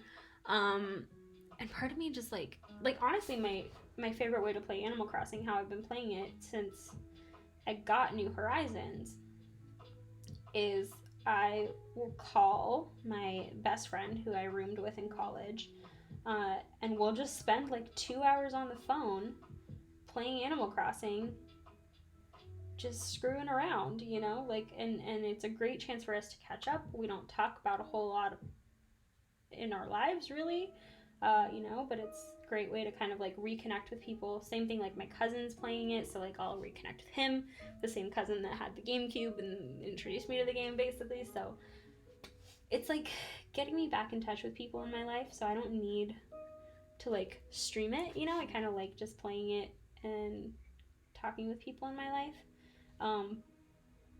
But there was a brief moment where I was like, well, I'm not doing a whole lot besides playing Animal Crossing. Like, maybe I should feel like justified in playing it if I stream it. And then the gaming stream card was really expensive, and then I was like, no, not doing that. I just need to like force myself to do things besides Animal Crossing, so that I don't feel like such a bad human for not doing anything. Let's see.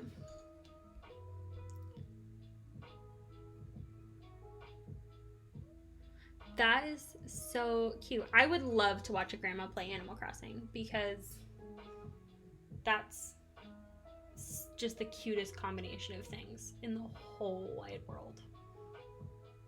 I have not seen this video though, and I feel like I need to, because I feel like me and this grandma could be the best of friends. The world is only standing in our way.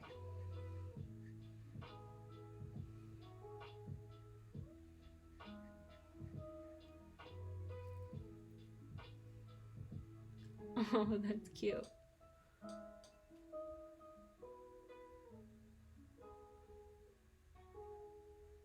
That is super cute. I did draw my Animal Crossing villager. Throwback to my 10-year-old self.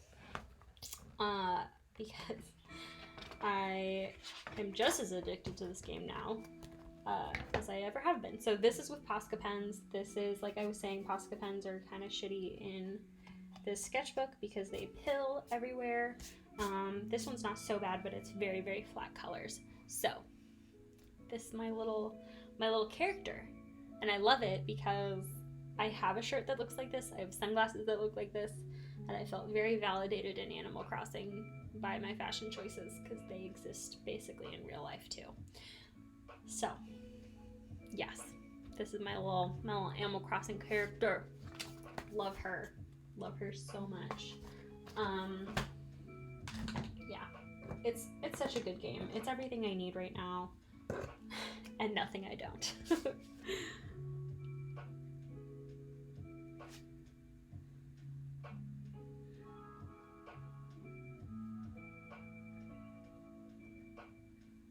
Okay, I'm gonna go in with another darker shade. We're doing very gradual here. This is a very slow build. And after this color, I will probably start throwing in some tone variation as well. Some cooler colors to mix it up. This is also a much inkier marker, so it's not really going to be as easy to control these fine hair strokes like I have been. So I might use this more to block in shadows, like these little pockets of hair that are kind of overlapping or being thrown into shadow here, so I might use them more for that. But with an inkier marker, yeah, it is shiny. It is about to just spill over. We're not doing that. With an inkier marker, you're going to lose a lot of that detail, and I don't want to lose that. So kind of switching it up here, I'm going to go in for a color that's much more red. Much brighter. And I'll have to kind of tone it down with some cooler browns, I think, but it'll work. Let's see. Send you the link of the 3DS of the grandma. Thank you. I want to watch that after the stream because that sounds so cute.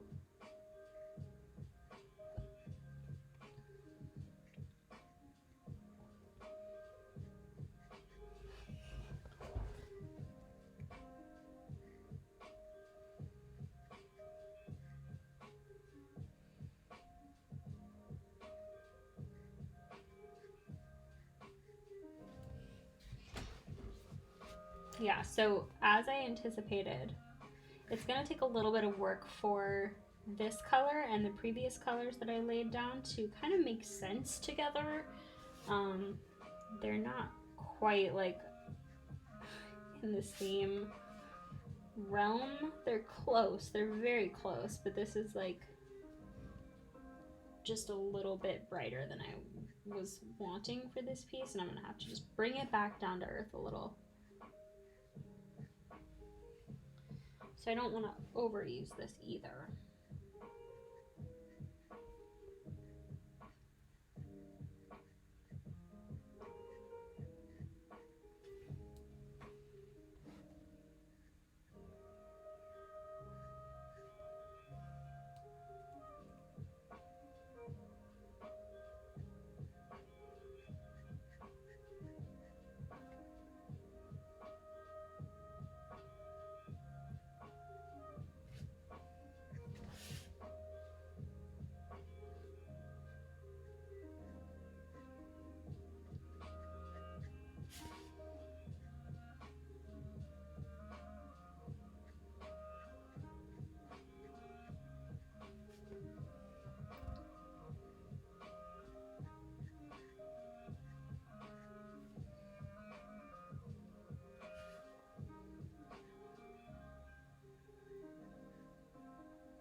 My finger right here is being caked with marker ink, and it's real sticky.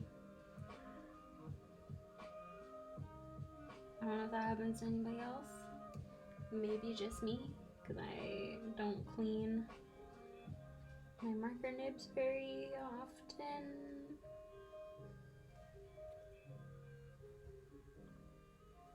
Let's see.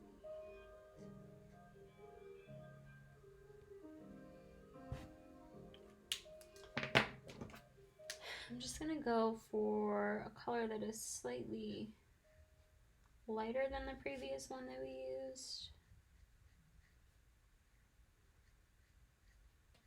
Again, like when I'm doing this kind of stuff, I'm not really ever worried about like using too many colors. That's usually like a non-issue.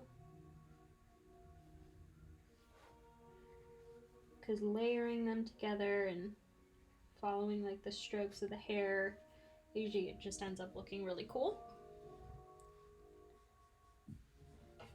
Had it happen many times. Oh yeah, using the pen ink, yeah. Yeah. It's a sign of a good day of creating.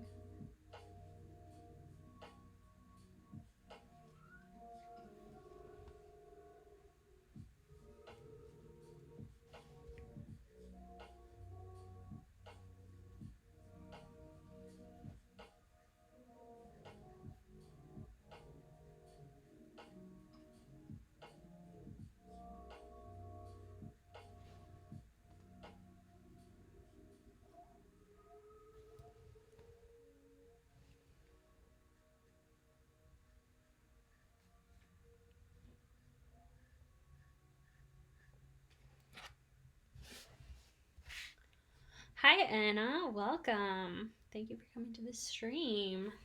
Glad you're liking the piece.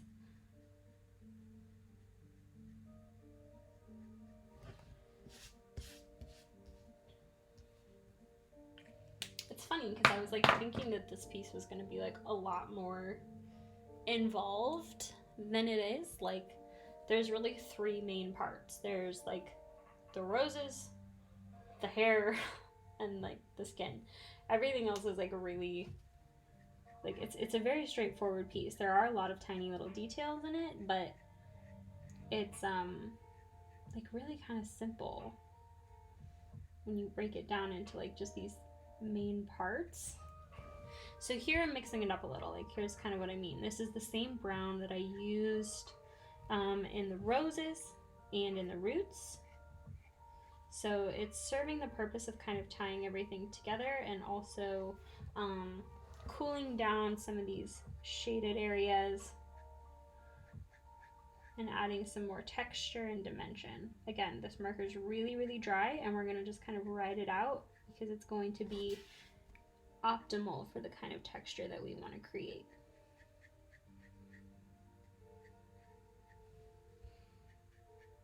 And it's going to break up these reddish auburn tones a lot. And then I mean, you know, I might go in and like mess with the shading a little bit more, but from there, we just have to do the roses. And then I'm going to do certain areas where like the thorns are pricking her skin. So I want to create a little bit of like a cut mark where like the thorn is going into her skin. That will be really quick though. So it's like I don't know, like this was faster than I was expecting it would be, I guess, is what I'm trying to get at.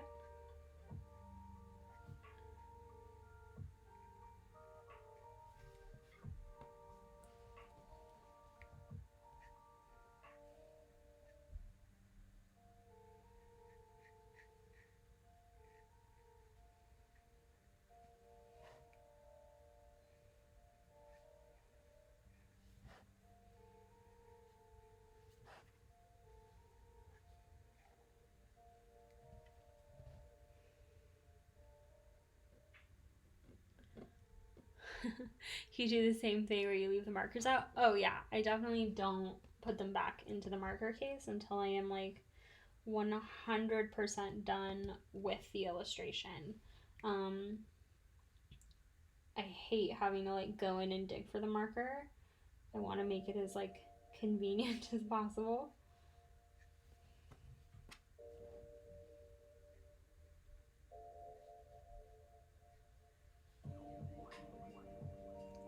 In fact, usually they'll be out on my desk for like a few days after I finish the illustration.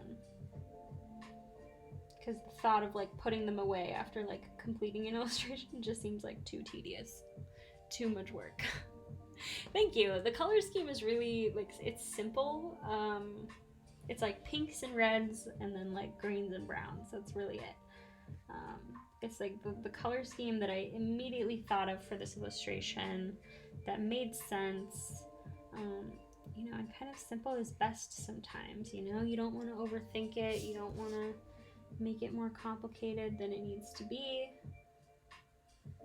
And that is what happened here. So I'm glad that you like it. I think it works for this kind of piece where you don't want the colors to really take away from, you know, the detail work that I put into the line art and the subject in general.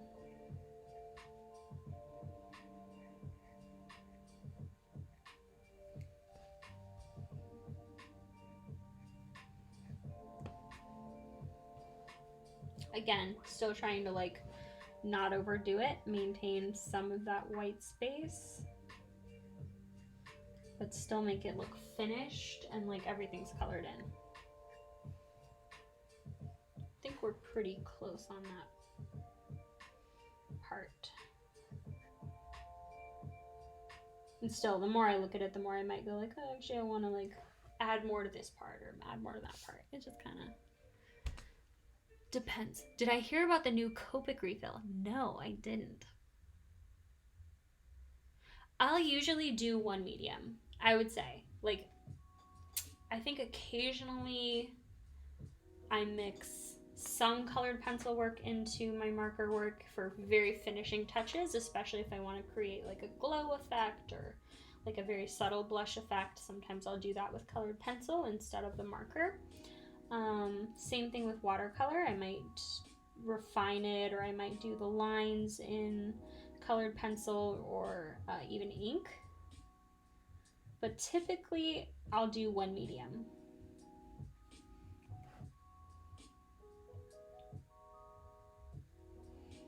Like if you really break it down, you know, there's times where I've done, you know, a sketch partially digitally, and then I, you know, kind of layer certain sketches together, and then I, you know, scan that and I ink it in one thing and then I color it in another thing. Like, I don't consider that mixed media essentially, even though it is using digital and it's using, you know, other things. But oh my gosh, okay, sorry, I'll react to Sam's thing in just a sec because that's infuriating. But oh, my phone thought I was talking to Siri. I don't really do mixed media to the extent that I would call it mixed media. Like, for me, if you're gonna call something mixed media, that other medium has to be like a certain amount of that artwork, you know? And for the most part, if I am mixing in another medium, it's a very tiny amount, to the point where I might not even like consider it to be like, oh, I use multiple different things in this one illustration. Like, I would call this a Copic illustration. I wouldn't call it a mixed media illustration, which is a really long-winded explanation to answer that question. I'm sorry. So, oh my god, Sam, so they're rebranding their refills. It does look nicer, and it's the same price, but it's half the liquid. Are you serious? Oh, that is unfortunate. That is very unfortunate. And I was just saying like how proud I am of them like being like sustainable and doing the refills. And I am proud of them for doing that, but why change? They haven't changed anything about their brand in years. Since the entire time I've been buying Copics, they've like stayed the same. I don't know why they're changing now.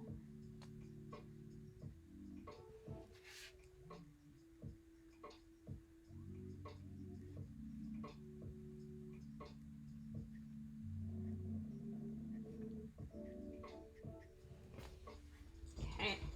I'm liking this with the added brown. It's toning it down the way that I was hoping it would. And I love adding little wispy hairs. Love, love that. They're already the most expensive brand. It's so dumb. I agree. I know. I hope they're like discounting the originals now. It's a good time to probably buy them.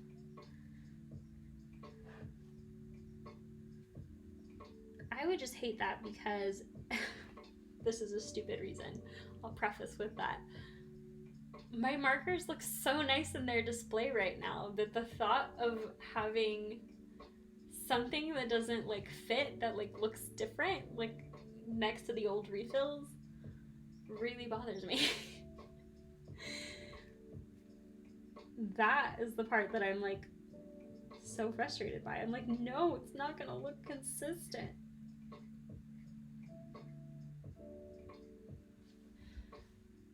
I'm so glad they have such good competitors now. Finally teared that monopoly down. It's so true. I was saying that earlier on the stream too now. Like, I have Copics, so I'm going to use them. Do I recommend people start with Copics? No.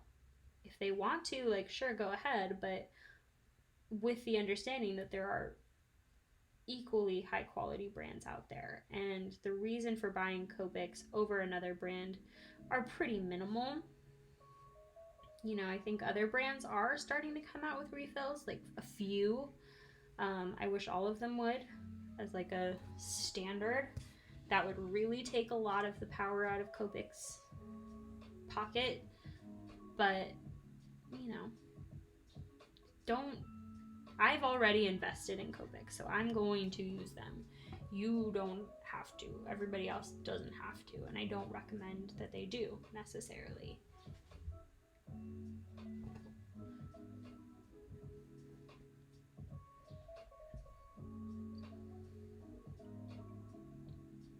So now I'm just adding like these little wispy hairs to the illustration. It's a nice way to like give the appearance of more detail, but it's really not like that thought out.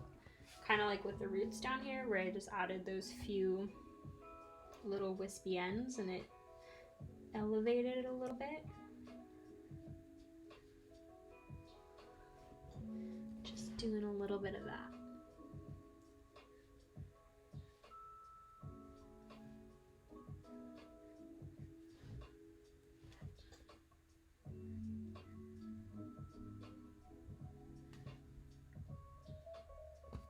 Yeah, that's, you know, I'm gonna use them. I'm gonna keep using them, but I'm going to consistently recommend alternatives to Copics as they continue to become available. Someone was talking about Ohuhus earlier. Ohuhus are a great alternative, and I wish so badly that, you know, 15-year-old Amanda had Ohuhu markers instead of Copics. I think it would have really, you know, changed the game.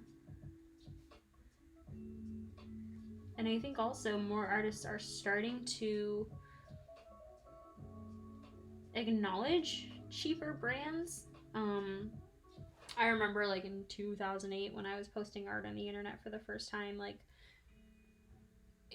it was a way of like taking a picture of your Copics and having the ones that you used was like a good way of showing off a little bit. And it did inspire a lot of younger artists to invest in expensive art supplies when they didn't need to. And granted, you know, it was really before YouTube and art on YouTube became big, so there wasn't the context behind the photo where maybe they might have said, you know, these are expensive and I didn't start out using these and I don't recommend young artists buy them. Like, it's hard to put that in a picture, but, you know, in video now we can do that and we can kind of shout it from the rooftops where it's like, don't buy this just because I have it, and don't feel like you need to spend, you know, thousands of dollars on art supplies in order to be good, because you don't. There's plenty of artists that are proof of that out there, Sam being one of them. You know, it's really more about the artist, not about the supplies.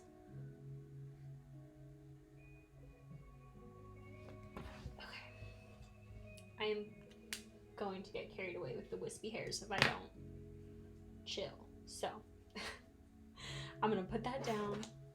I'm gonna kind of come back to the skin a little bit and kind of just try and add some more shadows in here.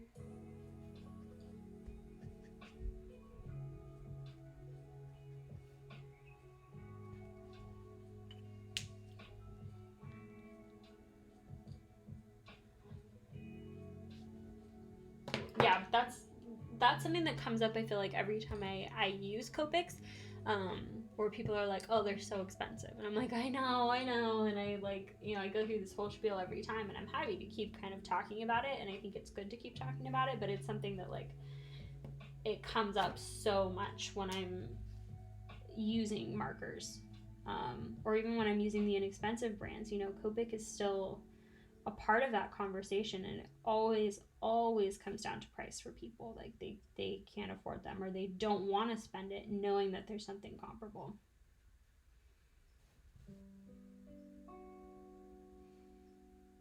So I'm just intensifying some of the vines or the thorns that are kind of wrapped around.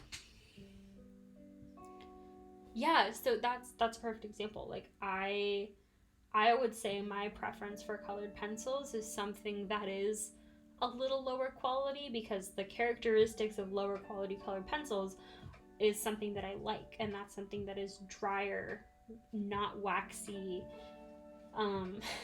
durable. Like those are the things that I want in a colored pencil that I don't necessarily get in a higher quality colored pencil. Like I have 3 Prismacolor Premier pencils, and I have them in colors that I use. I never feel the need to invest in more, because it's not going to give the same look that I would want. I don't use them enough. Like, you really have to be able to justify spending a significant amount of money on an art supply. Like, if you are using it and selling, artwork, and you want the top quality, sure, but if it's just for creating, I don't think you need to ever splurge on your phone. Thank you. Welcome to the stream. Colors, use gel pens or markers. About 50 cents a marker. That is a perfect price point. That is such a good price point. I think the original Ohuhu markers come in at around 50 cents a marker, which is about the cheapest I've seen. Even like the Daiso brand markers come in at around like 75 cents per marker. So you really have to break down the price per marker to understand how good of a deal it is.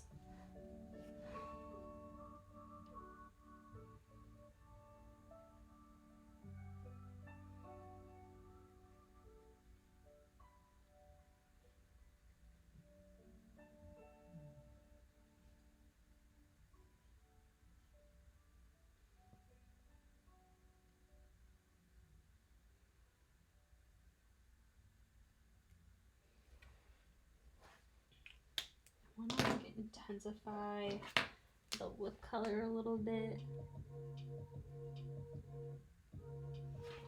And I want to do the eyes too.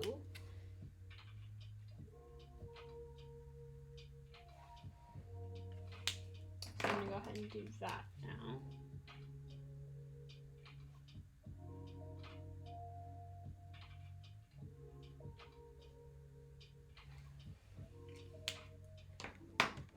And I have my little gel pens here. I'm going to just make sure that the whites kind of overlined a little bit there, so I'm correcting that. Back to the thorns. I feel like I have ADHD when I make art sometimes, because I move all over the place.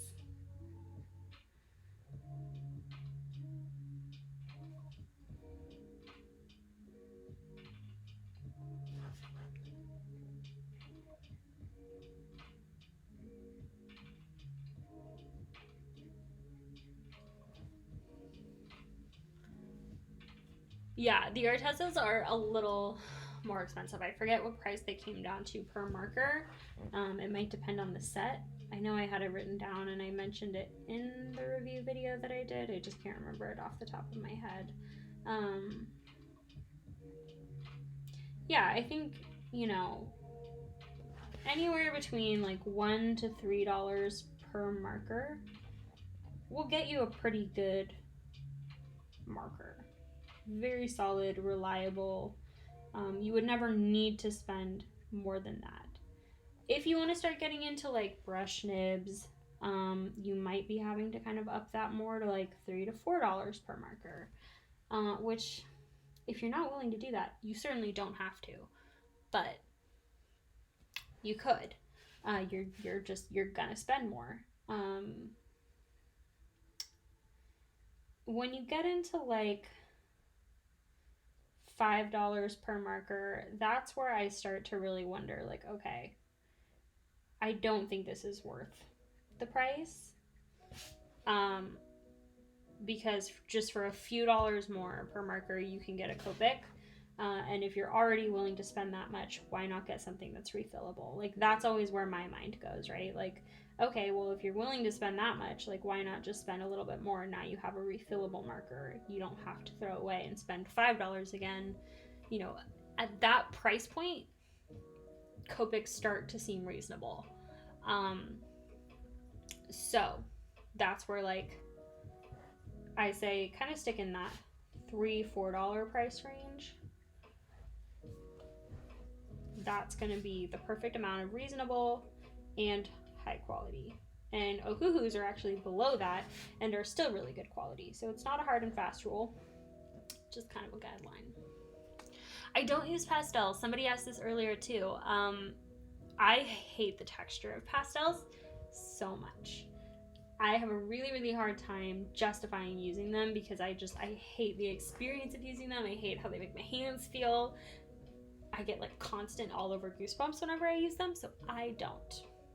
But they're really beautiful when people do use them.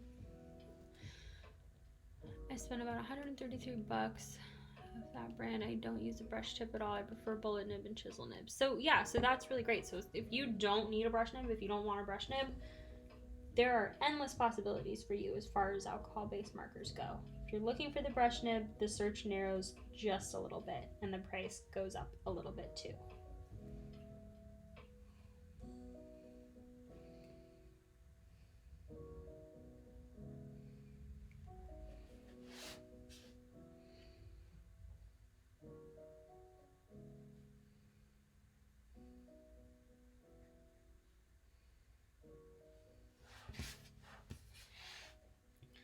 So the other thing that I need to do now that I'm thinking about it is I need to kind of add some shadow to the thorns and the hair. So I need to do that too, but we're moving right along in this process.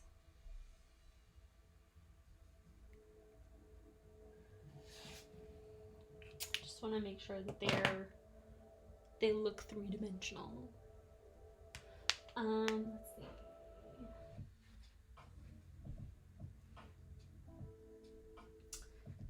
What do I want to use for that color?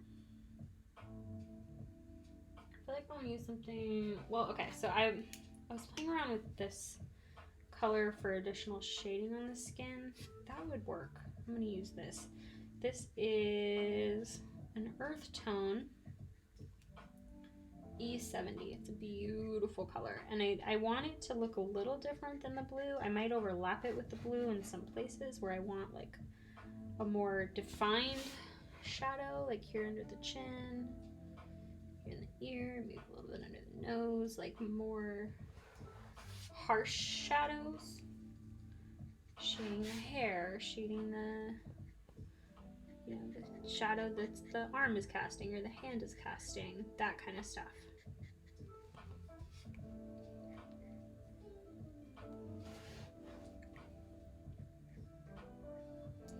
And then I can shade the little thorns too.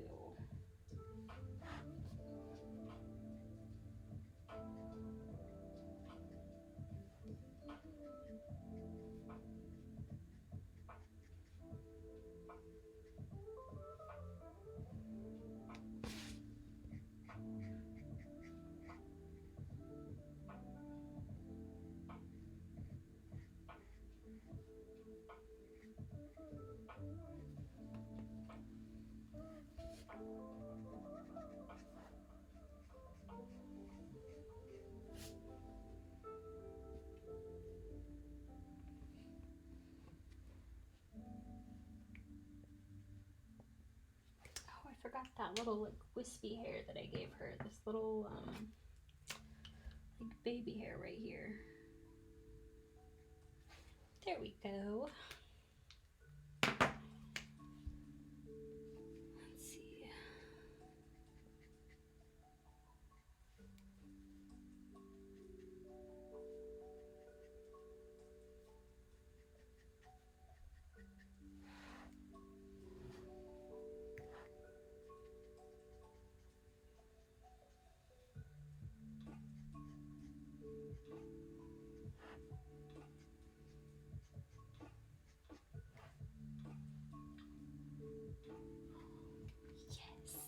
Keith just texted me about grilled cheese. Yes. Do I have a favorite Copic marker color? I have a few. Actually, this has been one of them recently, this E70. When you say favorite, I kind of think of most used.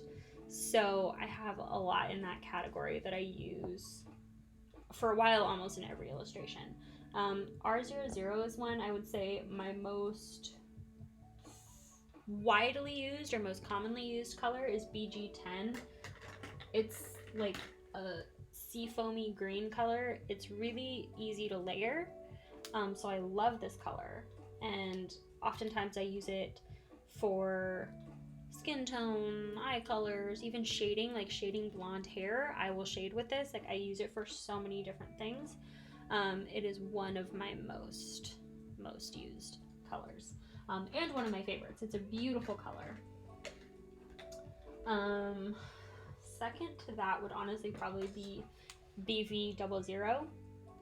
This is another one that I use often. I use it with, again, shading skin, shading hair, shading all sorts of things, and it just layers really well. So really anything that's like really light and muted, I will use in like every illustration. But I'm using a lot of like my favorite colors in this illustration too. Like I love BG93. It's a really nice sage green color.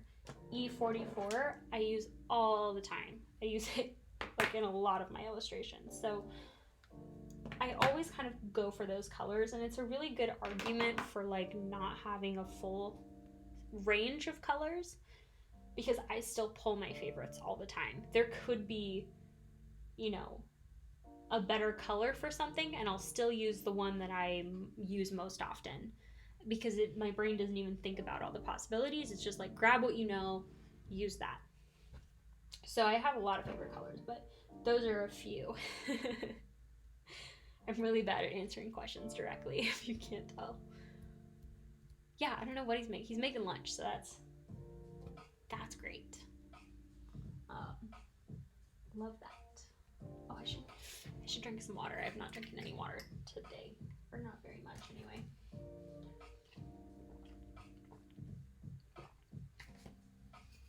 Okay, so here's what we have left.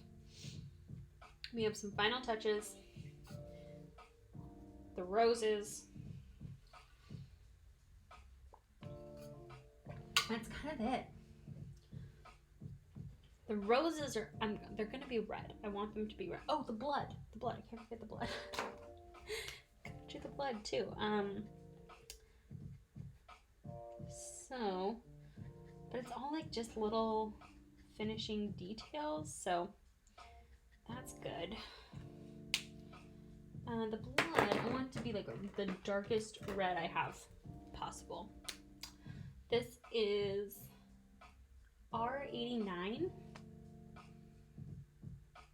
I'm gonna just use this and just do like little lines or like gashes and then I'll kind of like blend them out from there.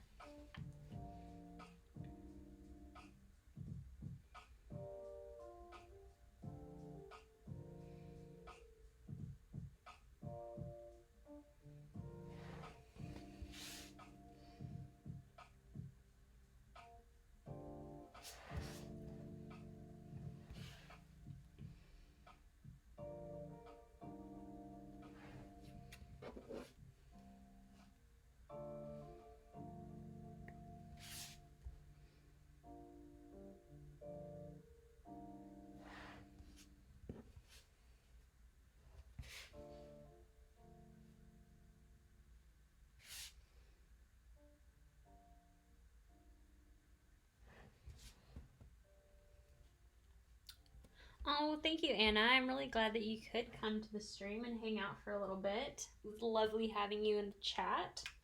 Hope you have a good rest of your Saturday.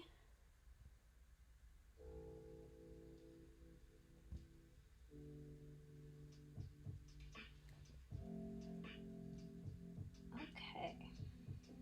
I don't want to go like overboard because I feel like the most part, like I'm thinking about like what parts of her body are like moving, and it's mostly this arm, so that's where I concentrated most of them. But we added a few kind of all over so that it makes sense. Now I'm going to take a brighter red and just a little bit of that under each of these, or like around.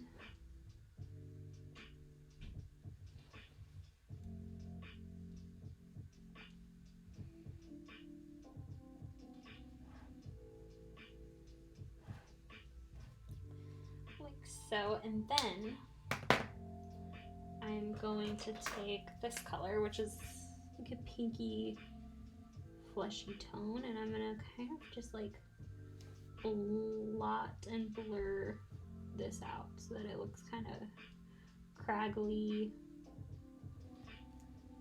you know, woundy, I guess, I don't know. And then I'll probably go in and darken it with more of that red, that first red that we put down.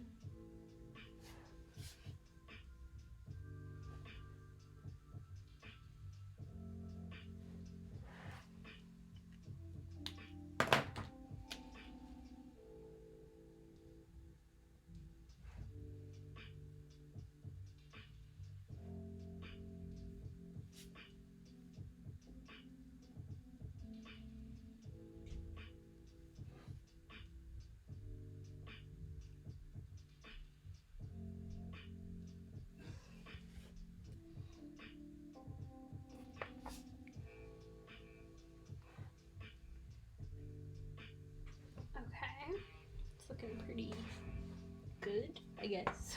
And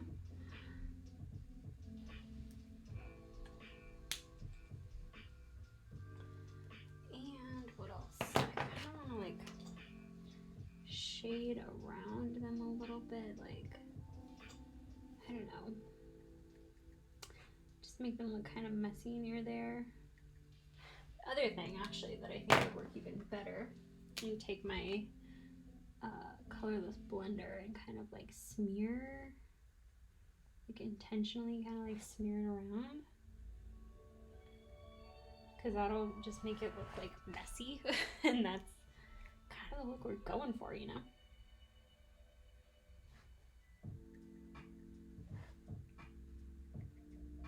The thing that we don't want is to like dilute the red into pink, so we're just kind of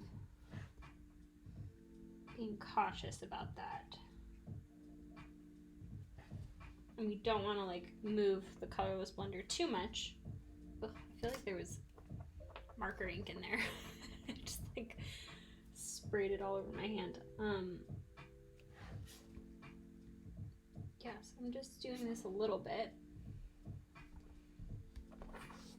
Looks pretty good.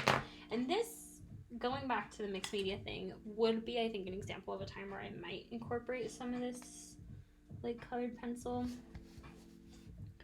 Because what I'm gonna do is I'm just gonna like concentrate it around each of these like little cuts that I made to make it look like, you know, red skin, like sort of like when you get a cut or a scrape and it kind of gets like red around the skin. That's what I'm gonna do. So just doing a little bit of that, and I'm able to be as light-handed as I need to be. So this like is an example of when I would throw in a little bit of colored pencil, but it's so faint that I wouldn't consider it mixed media.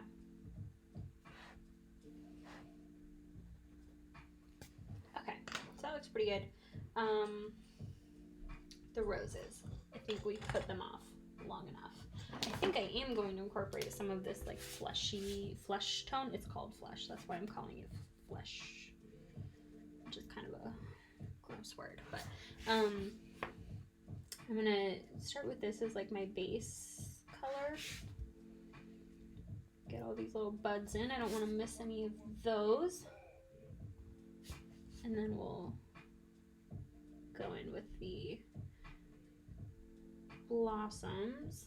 And then we'll layer this too. I want these to be a little bit darker, like a little bit more red.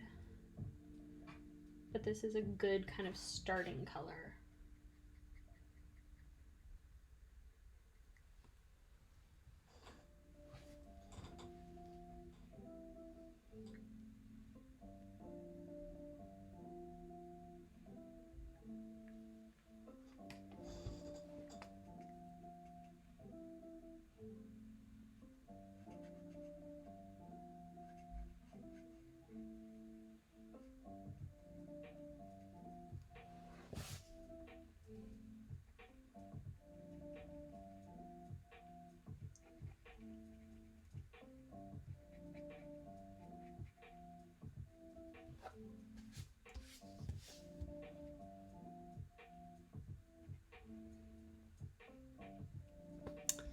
Oh, bye, Seable. I'm glad that you could come too. It was good to have you in the chat. And I hope you have a good rest of your Saturday too. I think I will be wrapping up the stream here shortly.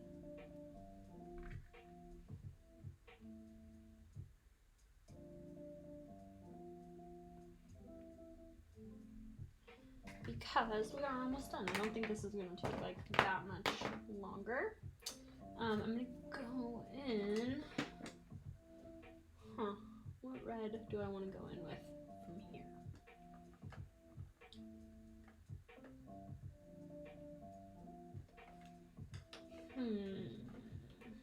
Don't know. This is R24. Yeah, I'm going to go in with R24.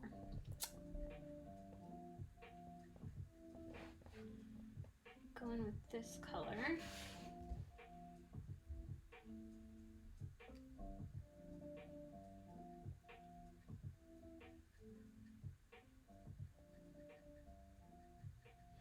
And I'll probably like blend the two together with like another pink that's kind of like a barely there.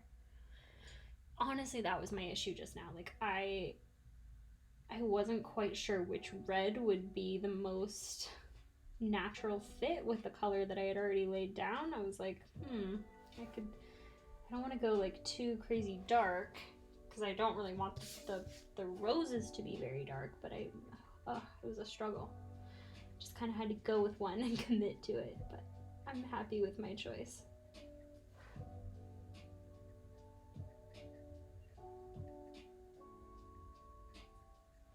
Again, I'm like not really being exact here. I'm kind of just like throwing down color and then we'll blend it out. Like that's the name of the game here. Like I'm not in the business of making this exact. So I'm gonna go in with R00, which is kind of, I'm using it like a colorless blender, honestly. Like it's not really meant to be like it's not adding anything, it's just melting these two colors together without making that base darker.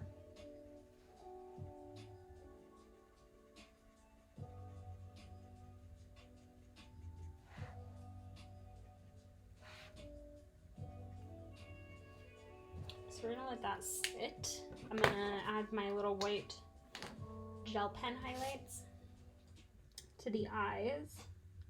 And then in all honesty, like I'll probably let this illustration sit for a few hours and then maybe come back to it a little bit later and see if there's like anything else that I want to add. But I don't want to like call it done officially yet. It's just done for now, basically.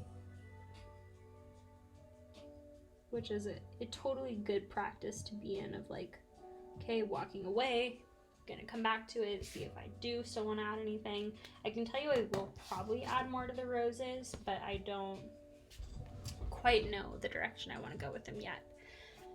So yeah, that is my stream for today.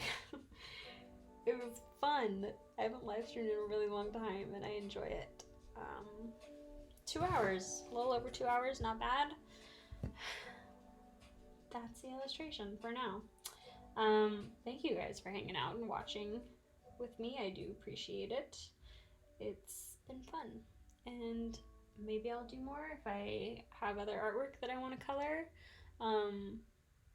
Maybe I'll make videos this week, but I'm not making any promises. I'm being very non-committal. Oh, Terry, dang, you did come at the very end. Oh, right when I'm rambling as I am about to get off. Oh, man. Well, it's good to see you in the chat. Either way, even if this is my farewell, it's always good to see you, Terry. And I hope you are doing well. This is a crazy time, guys, especially healthcare workers. So, Terry, shout out to you and all the other healthcare workers out there. You are working hard, and I hope everyone is staying safe. And okay, yeah, I'm gonna go eat a late lunch. So, oh, is it ready? Oh, I was about to end. So this is perfect. Oh, thank you. Okay, bye. Okay, bye. Okay, yeah, you guys have a good rest of your Saturday too. We'll see you in the next one. Okay, bye.